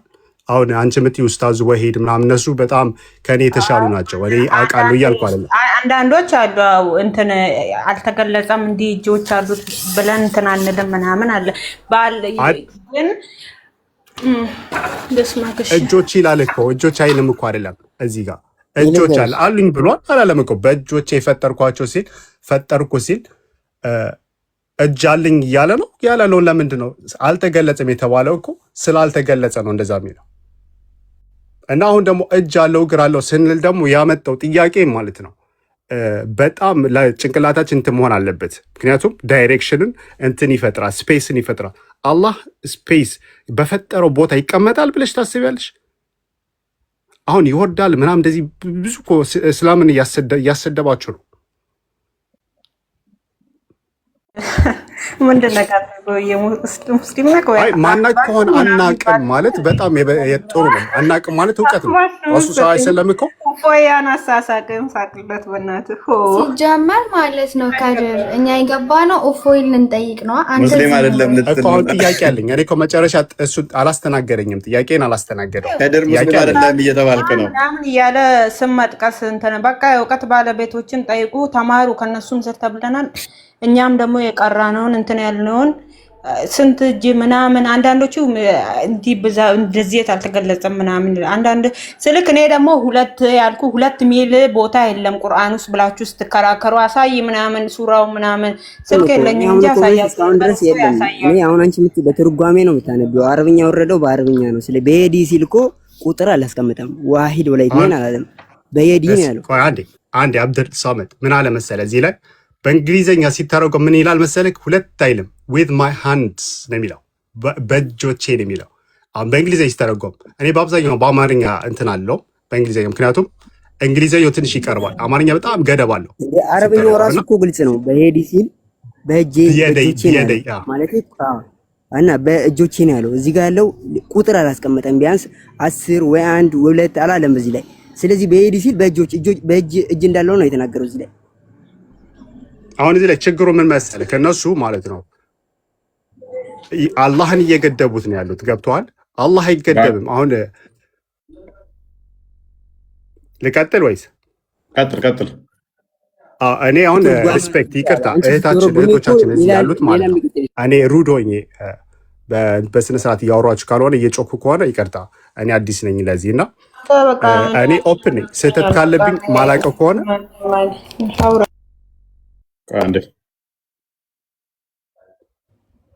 ማላውቀውን አውቃለሁ ብዬ አላወራም። እና እናንተ ካላወቃችሁ ኡስታዞችን እነዚህ አዳዲሶችን እየጠየቃችሁ ሳይሆን ብዙ ሼሆች አሉ፣ ብዙ አዋቂዎች፣ እነሱን ሰርስራችሁ እወቁ። አሁን እፎይ ስላነሳው ክርስቲያን ስለሆነ ጥላቻ ምናምን አያስፈልግም። እኛ ሙስሊሞች ነን።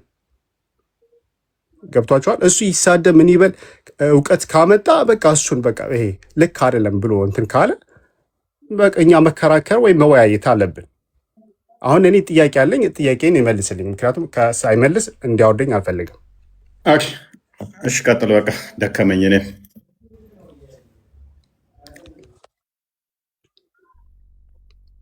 እኔ ቀጥል። ጥያቄ እሺ፣ እግዚአብሔር ማለት ነው ኢየሱስ እግዚአብሔር እና በመንፈስ ታምናላ? በሶስቱ በመንፈስ ማለት በእግዚአብሔር እኛ አብ ወልድ መንፈስ ትሪኒቲ በሶስቱ ስላሴ እንደምትሉት እግዚአብሔር ከዛ በስጋውና እንትን ላድርግ ነው እኛን አስተምሮ ልንገርሽ። አብ ወልድ መንፈስ ቅዱስ። ኦኬ፣ መንፈስ ቅዱስ በሶስቱ ታምላለህ? ሶስቱ አዋቂዎች ናቸው። ምን ብያለሁ? አብ ወልድ መንፈስ ቅዱስ። አሁን ክርስቶስ ጋር ስመጣ በስጋ የተገለጠ አምላክ፣ እሱ ፍጹም አምላክ ፍጹም ሰው ነው እኮ። አሁን ሶስቱ አዋቂዎች ናቸው፣ ሁሉም ነገር ያውቃሉ ሶስቱ። አሁን ወዴት ነው የምትሄደው ማለት ነው? ቅድመ ዓለም ሳይፈጠር እንዴት ነበሩ? አብ ወልድ መንፈስ ቅዱስ አሉ። ቀጥልሽ። ሶስቱ አዋቂዎች ናቸው። እውቀት ባይዞ አዋቂ ነው አዋቂ አይደለም ተብሎ የሚነገረውም ለፈጣሪ አይነገርም። ምክንያቱም እኔን ለሰው ነው ይሄ ራሱ የሚነገረው። ያውቃል አያውቅም ተብሎ የሚነገረውም እኔ አዋቂ ነኝ አይልም እግዚአብሔር። እንደዛ ሊገለጥ ይቻላል፣ ግን ጉድለት አለበት እሱ ራሱ። ምክንያቱም እኔ እናንተ የምናውቀው የሚለውን እግዚአብሔር እኔ እናንተ የምናውቀው ምንድን ነው? እሱ አንደኛ ከእውቀት ከፍለን ነው የምናውቀው። አንድ እናውቃለን ስንል ከእውቀት ከፍለን ነው የምናውቀው። አንደኛ እግዚአብሔር ፈጣሪ አይደለም። አሁን ስለ ፈጣሪ ነው የምናወራው እኮ። አዳምጥሽ። እውቀት የሚለውን ራሱ ዲፋይን እያደረኩልን ነው። ፈጣሪ ተከፍሎ ያለ የሚያውቀው። ሁለተኛ እኔ እናንተ የምናውቀው ነገር ምን ያስፈልገናል? የምንጠጋበት ነገር ወይም ኮንተንጀንት ነን እኛ። ፈጣሪ ግን ኮንተንጀንት አይደለም። ለማወቅ የሚታወቅ ነገር መምጣት አይጠበቅበትም። ማለትም እኔ የምታውቀኝ አንተ ስታየኝ ወይንም ደግሞ ስለ እኔ ስትሰማ ነው የምታውቀው። ፈጣሪ ግን እኔን ለማወቅ እኔ ከተሰራው እንደዚህ እዚህ ዕድሜ ላይ ስደርስ አሁን እንደዚህ ስታይ እንደዛ አይደለም። ገና ሳልሰራ እኔ ሳልኖር ያቀኛል። ጥገኛ አይደለም የነገሮች ማለት ነው። አንተ ስለዚህ ነገር ከተሰራ በኋላ ይሄንን ጠንካራ ነው ለስላሳ ነው ምናምን ብለህ ልታቅ ትችላለህ። እሱ ግን ሳይሰራ ገና ሳይኖር ያውቀዋል።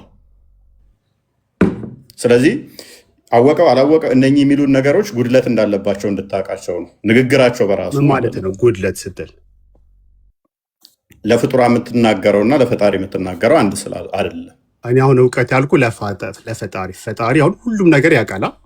ሁሉም ነገር ያውቃል በሚገባ። እግዚአብሔር ለምንድን ነው? ኢየሱስ ያውቃል በሚገባ። እግዚአብሔር የሚያውቀውን ኢየሱስ ያውቃል። ራሱ እግዚአብሔር ነው። ራሱ እግዚአብሔር ነው። እዚህ ላይ ምን ይላል መሰለህ ማርቆስ፣ ስለዚያች ቀን ወይም ስለዚያች ሰዓት ግን የሰማይ መላእክትም ቢሆኑ ልጅም ቢሆን ከአባት በቀር የሚያውቅ የለም። ምን ትለዋለህ? ኦኬ፣ እሱ ጋር አሁን ልጅ እንደሆነ ታምናለህ። ክፍሉ ላይ ልጅ እንደሆነ ይናገራል አይደለ? አንድ ናቸው ብለኸኛል እኮ አሁን አንድ ናቸው ብለኸኛል። አንድ ናቸው ስለ በምንድን ነው? በባህሪ በመለኮት አንድ ናቸው እያልኩ ነው። በአካል ግን አንድ ናቸው እያልኩ ሁሉም ያውቃል ብለኸኛል። በአካል አንድ ናቸው እያልኩ እንዳልሆነ ግልጽ ነው። ስለዚህ አንተ የጠቀስከው ምንድን ነው? እሱ ማቴዎስ ወንጌል ምዕራፍ 24 በእውቀትም ያውቃል ብለህ ነበር። ማንኛው የደረበው ጣልቃ ደግመህ እንዳደርብ በእውቀት አያውቅም እኔ አልወጣኝም ሲል አንድ ባህሪ፣ አንድ ፍቃድ፣ አንድ ስልጣን ስላለች ያውቃሉ? በደንብ ያውቃል። ማቴዎስ ወንጌል ምዕራፍ 24 ቁጥር 36 ወይንም ደግሞ ማርቆስ ወንጌል ምዕራፍ 13 ቁጥር 32 ላይ ያለ ክፍል ነው። ያ ከኋላ መለስ ብለህ ታሪኩን ብታየው ሙሉ ሁሉንም እንደሚያውቅ ማወቅ ብቻ ሳይሆን ነቢያቶችንም እንደሚልክ የሚናገርበት ክፍል ነው። መላእክቶችንም የሚልክ ክርስቶስ እንደሆነ የሚያውቅ እና የሚናገር ክፍል ነው ክፍሉ። ቀጣይ ሄደህ ብታየው ምዕራፍ ሙሉን ብታነበው ክርስቶስ እንደሚያውቅ የሚናገር ነው። ታዲያ እዛ ጋር ለምንድን ነው ስለዛች ሰዓትና ስለዛች ቀን ከአብ በቀር ልጅም ቢሆን ተብሎ የተነገረው ለምንድን ነው የሚለውን ነው። አንደኛ የአብ የባህሪ ልጁ እንደሆነ እዛው ክፍል ላይ እየነገረ ነው። የአብ ልጅ መሆኑን ነግሮ ምን አለ? ስለዛች ሰዓት ወደኋላ ተመለስ። ስለዛች ቀንና ስለዛች ሰዓት ግን ከአባት ብቻ አይደለም በቀር የሰማይ መላእክት ቢሆኑም ልጅም ቢሆን የሚያውቅ የለም ይላል አለ ክፍሉ። ስለዚህ እዛ ክፍል ላይ እያለ ያለው አንደኛ የአብ የባህሪ ልጅ እንዳለ እየነገረን ነው። በእስልምና አስተምሮ ደግሞ አላህ በፍጹም አባት ሊሆን አይችልም። ስለዚህ ክርስቶስ ይህንን ካስተማረ ይህንን ክርስቶስ አስተምሯል ብለህ ካመንክ እስልምና ስህተት ይሆናል ማለት ነው። ምክንያቱም ሱራ 18 4 ላይ ስላንተ ባይብል ነው ያወራለሁ እንዲቴል አብራራላለሁ መልሱንም ጭምር ማለት ነው። ሱራ 18 4 ላይ ቁርአን ራሱ የተጻፈው አላህ ልጅ ይዟል የሚሉትን ለማስፈራራት ስለሆነ፣ ሱራ 1988 እስከ 93 ደግሞ ለአራማን ልጅን ያዘ ወለደ አሉ። ይህ ከባድ ንግግር ነው። ከዚህ ንግግራቸው ባይቆጠቡ ሰማይ ልትቀደድ ተራሮች ሊናዱ ይቃረባሉ ለአራማን ልጅ ያዘ ወለደ ስላሉ ይላል። ስለዚህ ይህ ክፍል ክርስቶስ ካስተማረው በእውነትም ይህንን ብሎት ከሆነ ክርስቶስ ሙስሊሞች እንዳመጡት ማለት ነው። እኛ እናምናለን። አዎ አስተምሮታል። ሙስሊሞች ትክክል ነው አስተምሮታል ብለው ካመጡት እስልምና ስህተት ይሆናል ማለት ነው። ሱረቱ ዙሩፍ ላይ ደግሞ 81ኛው አያ ላይ ለአራማን ልጅ ካለው ልጁም ገዢ እንደሚሆን ይናገራል። ስለዚህ አሁን ልጅ እንደሆነ ተናገረን። ታዲያ ለምንድን ነው አብ ያውቃል የተባለው? ማወቅ የሚለው በመጽሐፍ ቅዱስ እንዴት ይተረጎማል? አንደኛ በግብር አልገለጻትም፣ አላወቃትም። ወልድ ዘፍጥረት ምዕራፍ 4 ላይ ከቁጥር 1 ስትመለከት ምን ይላል? አዳምና ሔዋን በገነት ነበሩ። ዘፍጥረት ምዕራፍ 2 ላይ አዳምና ሔዋን በገነት ቢሆኑም ግን በግብር ስላላወቃት ምን ተባለ? ዘፍጥረት ምዕራፍ 4 ላይ ከገነት ከወጡ በኋላ አዳም ሚስቱን አወቃት ይላል። አብረው እኮ ኦልሬዲ ኖረው ነበር። ከገነት ከወጡ በኋላ ግን በግብር ሲያውቃት ምን ተባለ? አወቃት። ስለዚህ አልሰራባትም ማለት ነው። የመጀመሪያው ትርጉም ምንድነው? አልሰራባትም ወይንም ደግሞ በግብር አልገለጻትም። አብ ልብ ነው ብለን እናምናለን። ወንድማችን አብ ልብ ነው በኩነት አስተምሮ፣ ወልድ ደግሞ ቃል ነው ብለን እናምናለን። መንፈስ ቅዱስ ደግሞ እስትንፋስ እግዚአብሔር ብለን እናምናለን። ስለዚህ በአብ ልብ ታስባለች፣ በቃል ግን አልተነገረችም። ወልድ ምን ስላል? ክርስቶስ በስጋ የተገለጠ ቃል ስለሆነ በአብ ልብነት ተይዛለች፣ በአብ ልብነት ታስባለች፣ በቃል ግን በወልድ ቃልነት አልተነገረችም፣ አልተሰራባትም፣ አልተገለጸችም። አንድም ከፍጡራን ስለየው ነው፣ ከፍጡራን እየለየው ነው። አንድም ደግሞ ሰዎቹ የሚፈልጉት ምን ነበረ? ኤግዛክት ቀን ነበር የሚፈልጉት። በዛን ሰዓት ደግሞ ገና መንፈስ ቅዱስን አልተቀበሉም። ስለዚህ ገና መንፈስ ቅዱስን ስላልተቀበሉ ነገ ነው ቢላቸው ሊጨነቁ ነው። የዛሬ 3000 ዓመት ነው ቢላቸው ደግሞ 3000 ዓመትማ ከሆነ እንደ ልባችን እንብላ፣ እንጠጣ፣ እንስከር፣ ገና ነው ቅያማ፣ ትንሣኤ ገና ነው ብለው ሊዝናኑ ነው። ስለዚህ አልነግራችሁም ቢላቸው ደግሞ ምን ሊላቸው ነው? ምን ሊሉ ነው? ኦኬ ከኛ የሚደብቀን አለ። ስለዚህ ለምን የምንማረው ከሱ የማይነግረን አለ? አልነግራችሁም እያለን ነው፣ የሚደብቀን አለ ብለው ሊሉ ነው። ስለዚህ መንፈስ ቅዱስን እስኪቀበሉ ድረስ በዚህኛው አለፋቸውና ሐዋርያት ሥራ ምዕራፍ 1 ላይ ስትመለከት ከቁጥር 7 ጀምሮ አብ በገዛ ስልጣኑ ያደረጋትን ቀን የወሰናትን ለእናንተ ታውቁ ዘንድ አልተገባችሁም አላቸው። ስለዚህ በአብ ትወሰናለች። ቅድም እንዳልኩ በአብ ልብነት ታስባለች፣ በቃል ግን አልተነገረችም። ስለዚህ አልተገለጸም፣ በአብ አልተሰራባት። ምክንያቱም በስጋ በያዘው ስጋ በደመና የሚመጣው ወልድ ነውና በግብር አልገለጻትምና መንፈስ ቅዱስን ስላልተቀበሉ አስቀድሞ አብ በገዛ ስልጣኑን የወሰናትን ለእናንተ ታውቁ ዘንድ አልተገባችሁም አላቸው። ነገር ግን ሁሉን እንደሚያውቅ ኦኬ አብ ያውቃል አለ። አብ ያውቃል ማለቱ ራሱን ያውቃለው ማለት ነው። ምክንያቱም የአብ የባህሪ ልጁ ብቻ ሳይሆን የእሱ የሚያውቀውን ሁሉ እንደሚያውቅ ዮሐንስ ወንጌል ምዕራፍ 17 ላይ ቁጥር 10 ላይ የአብ የሆነ ሁሉ የኔ ነው ብሏል። በደንብ አስተውሉ። የአብ የሆነ ሁሉ የኔ ነው፣ የኔ የሆነ ሁሉ ደግሞ የአብ ነው ብሏል። ስለዚህ አብ ያለው ሁሉ የኔ ነው፣ እኔ ያለኝ ሁሉ የሱ ነው ብሏል። እንዲህ ካለ ከቅድሙ ጋር አይጋጭም። ከየትኛው ጋር? ቅድም ካልኩት ማለት ነው። ምን ካልከው ጋር? ኢየሱስ ልጁ ምንም እንደማያውቅ ለ30 ማለት ነው። አይልማ አብ ያውቃል ማለት እኮ ወልድ ያውቃል ማለት ነው። ምክንያቱም አባቱ ያለው ሁሉ እሱ አለው፣ እሱ ያለው ሁሉ እና አይጋጭም። ግን አይጋጭም። ለምን እንደማይጋጭ ልንገራ። በአብ ልብነት ታስባለች አልኩ፣ በቃል ግን አልተነገረችም። ታስባለች፣ አልተገለጸችም። ገና ለእኛ ስላልተገለጸች በግብር ስላልገለጻት አያውቃትም ማለት። ሁሉን እንደሚያውቅ ግን ዮሐንስ ወንጌል ምዕራፍ 2 ላይ ቁጥር 24 እስከ 25 ሁሉን ያውቃል ይለው። ሁሉን የሰው ልብ እንኳን ሳይቀር። ይሄ ደግሞ በቁርአንህ ላይም አለ። ሩቁን አዋቂ ፈጣሪ ብቻ ነው ብለህ ታምናለህ። ኢሳ ደግሞ በቤት የምትደብቁትን በዛም የምታደልቡትን የምትበሉትንም አውቃለሁ ይላል። ስለ ትሪኒቲ እያወራን ያለ ነው። ገብቶኛል። ኢየሱስ ሁሉን እንደሚያውቅ በቁርአንህም ጭምር ልድገምህ ብዬ ነው። ሱራ 3:49 ላይ ትሪኒቲ የለም እኛ ጋር። ኖ እኔ ስለ ኢየሱስ ነው ያልኩህ እኮ፣ የጠየቀው ኢየሱስን ስለሆነ ማለት ነው። ስለዚህ በደንብ አስተውል። እኔ አንድ ሰው እንደዚህ ቢልሽ አላህን ለምሳሌ አንድ ሰው አላህ ያለው ሁሉ የኔ ነው፣ እኔ ያለኝ ሁሉ የሱ ነው ቢል ይችላል? እዚህ ጋር አሁን እዚህ ጋር ማለት ነው እየሰራ ነው። ልክ ፈርዖን እንዳለው እኔ ጌታ ነኝ አና ረብኩም አላ ያለው ፈርዖን፣ አንተ እንደዛ እያልከኝ ነው። እንዴት ምንድነው አልተጋጨብህም? ኦኬ። ስለዚህ ክርስቶስ ራሱን ከአብ ጋር አስተካክሎ ምን እያለ ነው ማለት ነው? አብ ያለው ሁሉ እኔ ያለኝ፣ እኔ ያለኝ ሁሉ እሱ አለው ካለ፣ ስለዚህ የእውቀት ተከፍሎ የለም ማለት ነው። ማለትም አንዱ ማያውቀውን አንዱ የሚያውቀው አይኖርም ማለት ነው። ምክንያቱም ራሱን ከሱ ጋር አስተካክሎ ይህንን ከተናገረ።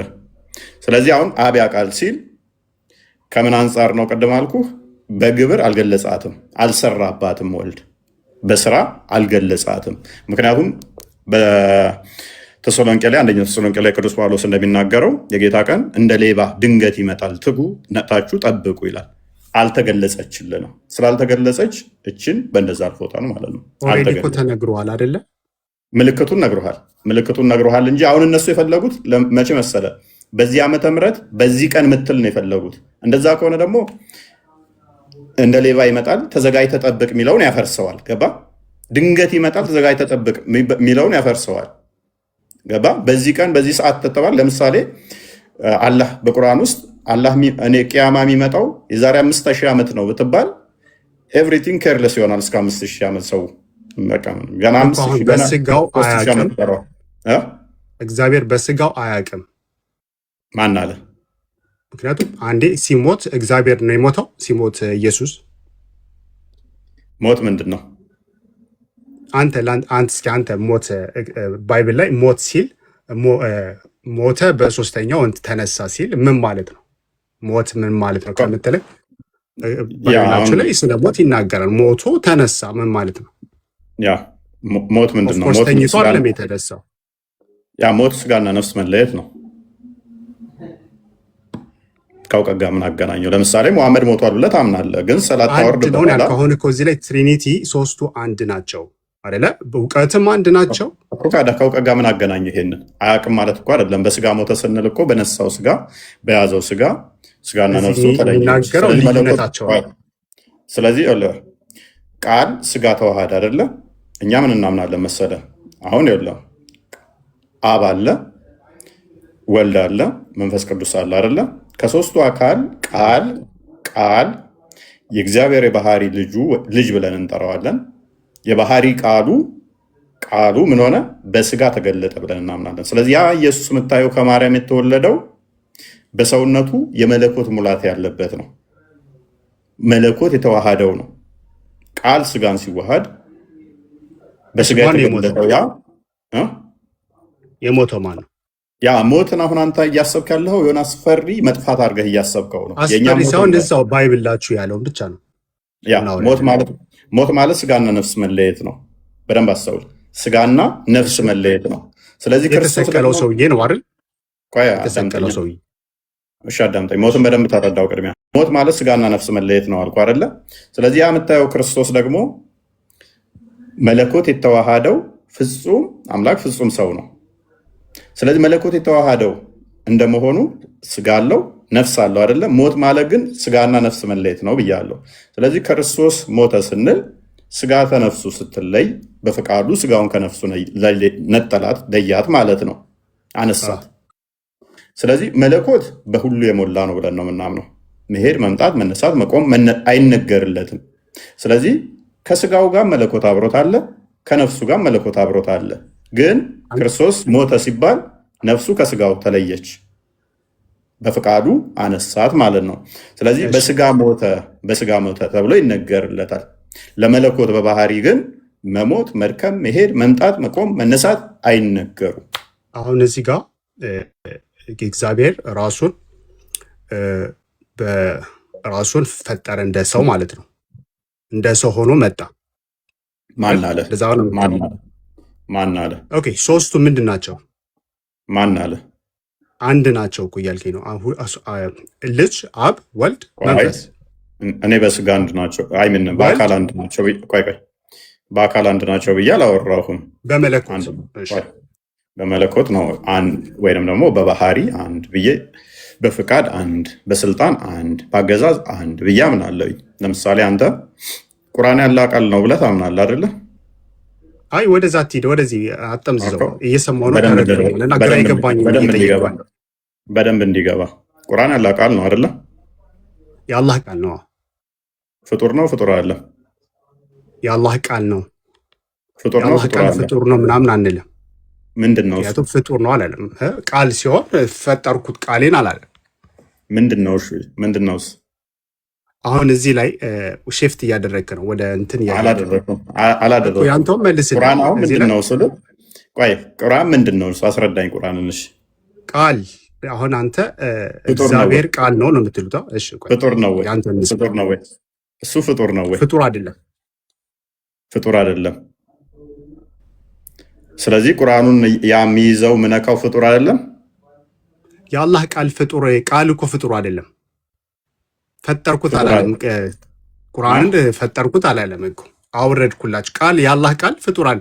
አሁን እዚህ ጋር ወደ የኛ ትሪኒቲ አናምንም በሶስቱ። አሁን አንተ የጠየቅኩን ሽፍት አታድርግ። ፍጡር አይደለም ብለኸኛል። ቁርአንም ፍጡር አይደለም ብለኸኛል። ቁርአን አላህ ነው ማለት እንችላለን? ቃሉ እንዴት ነው አላህ የምንለው? ራሱ አልገባኝም። ስለዚህ ከአላህ ዲስቲንክት ነው ማለት ነው። ከአላህ ዲስቲንክት የሆነ እኛ ጋር የመጣ ቃሉ የሚባለው ፍጡር ያልሆነ የአላህ ነገር አለ ማለት ነው። ኦኬ፣ አሁን እያልከኝ ያለህ ወልድ ማለት የኛ ቁርአንን እንትን እያልከኝ ነው ማለት ነው። ቁርአን የአላህን ቃል እያመሳሰልከው ነው ማለት ነው። ወልድ ማለት የአላህ ቃል ማለት ነው። የእግዚአብሔር ቃል ነው እያልከው። የራስን መልስ ከድር፣ የራስን አስረዳኝ። እኔ ጥያቄን አልመለስክልኝም እኮ። ኖ የራስን መልሰው። አሁን በጥያቄ ለምን እንደመለስ ኤኒዌይስ፣ ስለዚህ ምን አልክ አንተ? ያላ ቃል ነው ፍጡር አይደለም ብለህ ደመደምከው ማለት ነው። ቁርአንን ፍጡር ነው ወይ ደጋግሜ የጠየቁ ፍጡር አይደለም። ስለዚህ ያ ፍጡር ያልሆነው ያላ ቃል ሊታይ ሊዳሰስ ሊነካ ማይችለው ነገር ግን በወረቀት ላይ አሁን እያየነው ነው፣ እየነካ ነው፣ በቃልም እየቀራ ነው። ስለዚህ ሊታይ ማይችለው በጥያቄ መመለስ ይቻላል፣ ችግር የለውም። ግን እስኪ አንዴ ተረዳኝ። አሁን እኔ ልረዳ እንጂ እንትን አይደለም አይደለ? አንተ እንደጠየቀኝ ቅድም እንደሰማው ከኔ ደግሞ ስማኝ። ምክንያቱም አሁን ሶስት ናቸው ነው ያልክ። እኔ አሁን ልረዳ ፈልጋለሁ። እግዚአብሔር አለ፣ ልጅ አለ፣ መንፈስ አለ። እነዚህ ሶስቶች በአምልኮት አንድ ናቸው፣ በእውቀት አንድ ናቸው። እዚህ ባይብል ላይ ምንድን ነው የሚለው? ልጅ አያውቅም ምንም ነገር ማለት ነው።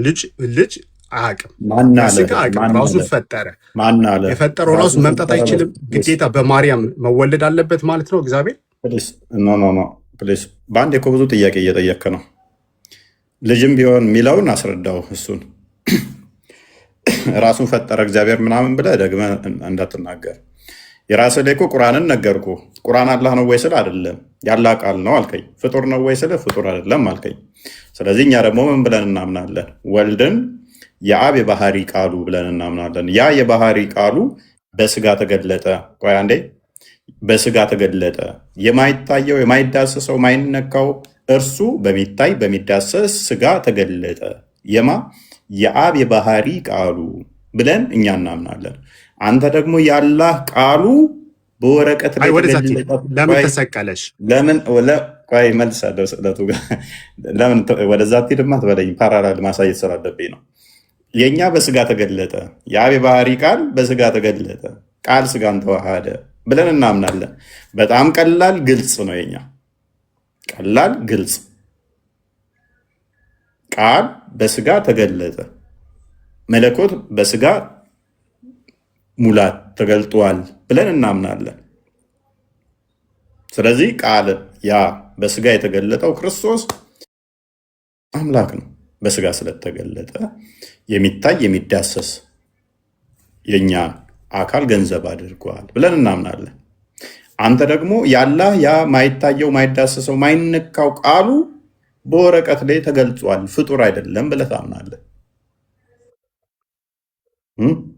በቂያማ ቀን ደግሞ ራሴ ዝም እላለሁ፣ እኔ አዳምጣለሁ። በቂያማ ቀን ደግሞ ሊያማልድህ ይመጣል፣ እንደሚያማልድህም ታምናለህ። ቁርአን ሊያማልድህ ደግሞ ይመጣል፣ ያውም የገረጣ ሰው ሆኖ ይመጣል። ቁርአን እሱ ደግሞ ሞዳሊዝም ይባላል። ያንተ የገረጣ ሰው ሆኖ ይመጣና ሸፋ ይሆናል ማለት ነው።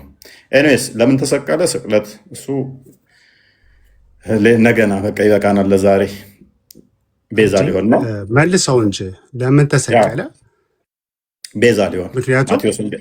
ማቴዎስ ወንጌል ምዕራፍ 20 ቁጥር 28 እንደሚናገረው ሲጸልይ ኢየሱስ ሲጸልይ ለማን ነው የጸለየው? እዚህ ላይ አንድ አዳም ጥያቄ ላይ ጥያቄ እየደረብክ ነው። ሰዓት ሄደ፣ ይበቃናል። ይህንን ለመልስልና እሺ አዳምጥ። ኦኬ፣ ክርስቶስ ቤዛ ሊሆነን የመጣው አንደኛ ቤዛ ሊሆነን ስለመጣ ያንን ቤዛ ሊሆነን እንደመጣ ደግሞ ተናግሯል። ያ ማቴዎስ ወንጌል ምዕራፍ 20 ቁጥር 28፣ ማርቆስ ወንጌል ምዕራፍ 10 ቁጥር 45 ቤዛ ሊሆነን እንደመጣ ተናግሯል። ሊያገለግለን ቤዛም ሊሆነን መጥቷል። በመስቀል ላይ ስለኛ ሲል ቤዛ ሆኖናል። ደሙን አፍስሶ ከኃጢአት ዋይቶናል። በሞቱ ሞትን ሽሮ የዲያብሎስን ኃይል አፍርሶ እኛ የጸጋ የእግዚአብሔር ልጆች እንድንሆን አድርጎ ስልጣንን ሰጥቶናል። ከሞት ወደ ህይወት አምጥቶናል።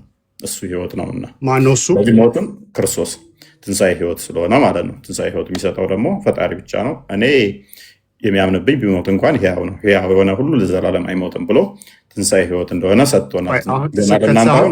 ፈጣሪ ነው አልከኝ አይደለ?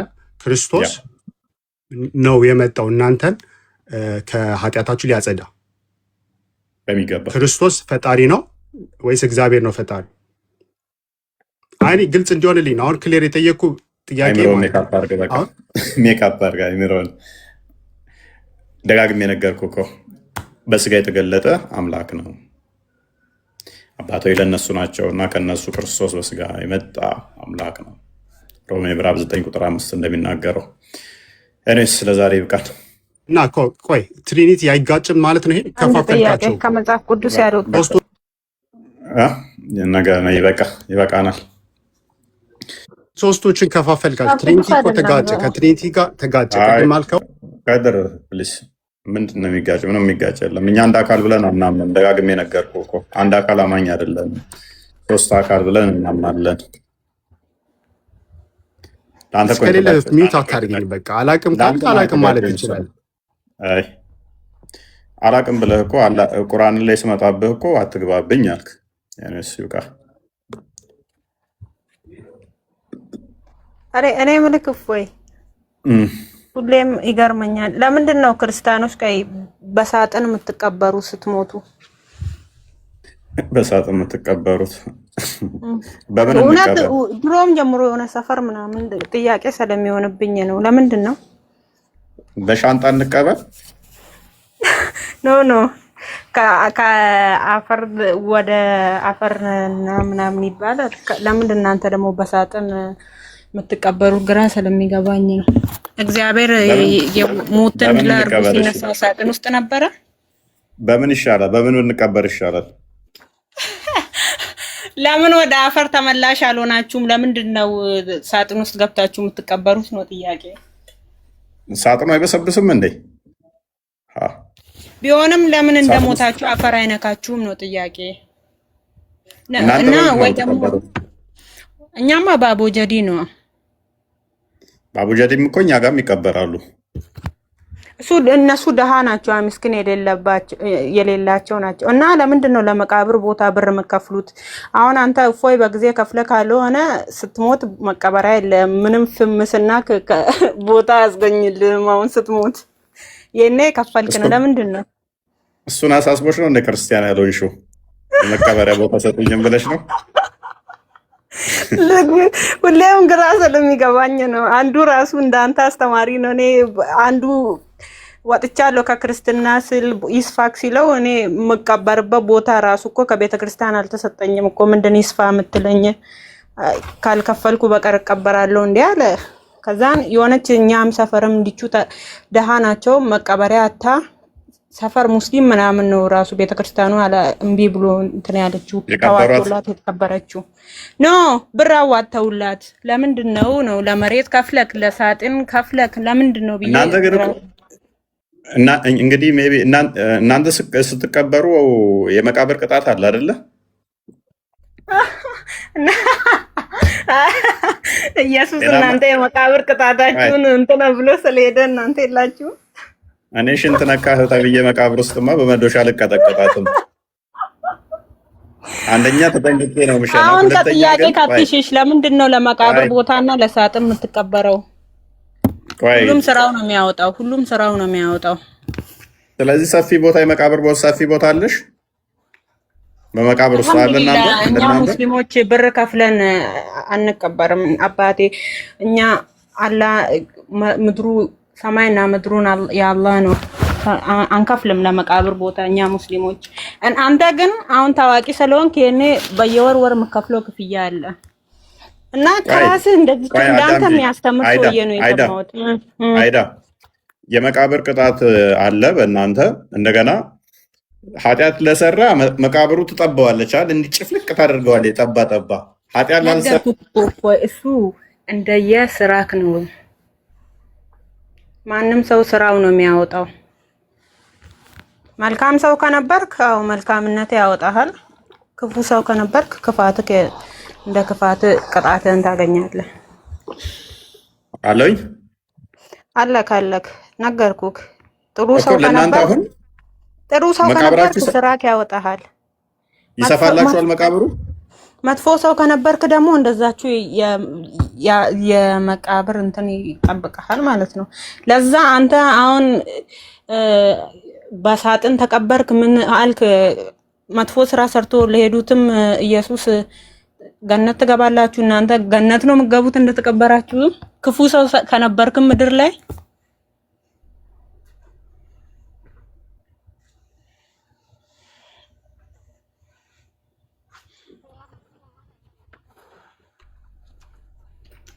እሱ እባክሽ ጥያቄ ስጠይቅ ወደ ራስሽ።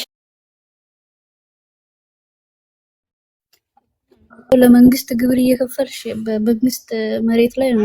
ኔቨር ምንም ከመንግስት ጋር የሞት የመቃብር ቦታ ከመንግስት ጋር ምንም አይገናኝም።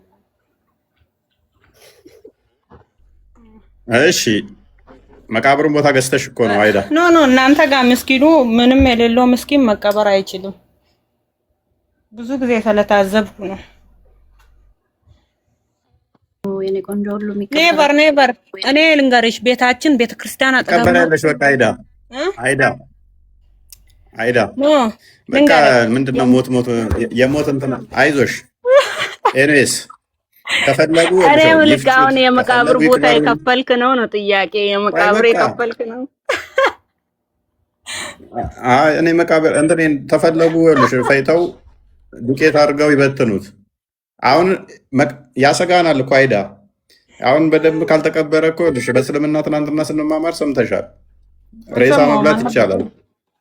ሙስሊም የክርስቲያንን ስጋ መብላት ይችላል። ኧረ በእናትህ ይሄ እኮ አንተ ምን ጥያቄ ስትጠየቅ ምን ልበልና በእስልምና እንትን ውስጥ ሊሸሸግ ነው የምትለው? የራስህን ምላሽ ስጠኝ። አዳምጪ እኮ ምላሽን ስጠኝ። አላምንም አልቀበልም ብሎ ልክልሻለሁ። አፍጋኒስታን ውስጥ ማለት ነው አይ ቲንክ አፍጋኒስታን እንደዚህ መቃብራቸውን ወደ ሙስሊሞች ናቸው በሽቦ ያጥሩታል። ለምን? ሬሳ እያወጡ እየበሉ ተቸግረው ሬሳቸውን እንዳወጡ በሽቦ ሁሉ ያጥሩታል ማለት ነው።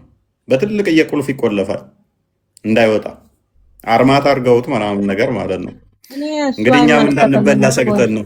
የለም በእኛ እስልምና የሰውን ስጋ ብሉ ሚል የምር ተምሬ ማለት ነው። እሱንማ ትናንትና ላይቭ ገባንበት። ላይቭ ላይ ዩቱብ ላይ ግቢና አዳምጪ። አስተምሮ ላይ ቁርአን ላይ እና ረሱል ሰለላሁ ዐለይሂ ወሰለም ካላስተማሩ ምን ነው? የትናንትናውን አዳምጪ። ለዛሬ ይበቃችኋል። ፏ ብያለሁ። እንቅልፍም የለብኝም ግን ደከመኝ ቁጭ ማለቱ እናንተ 6:30 ድረስ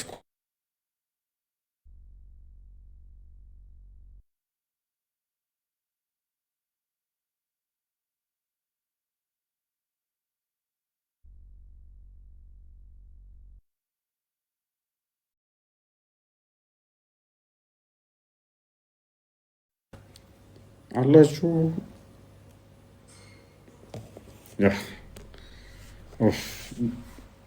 ለዛሬ በቂያችን ነው። ያመልኩ ህዝባቸውን አያችሁ ግና ስለ አምላካቸው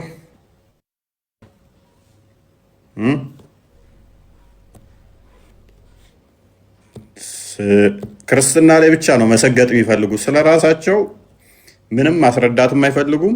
ምንም ነገር የለም። ላሽ ፍታ በቃ ክርስትና ላይ ብቻ። ክርስትና ላይ ግን እስከ ጥግ ድረስ ጭንቅላታቸውን ይጠቀማሉ። ጥያቄ እንኳን እየጠየቁ እየተመለሰላቸው አልተመለሰልኝም ብለው ይሰግጣሉ። ራሳቸው ላይ ሲሆንስ አናቅም፣ በቃ አናቅም ነው መልሱ። አይ እስልምና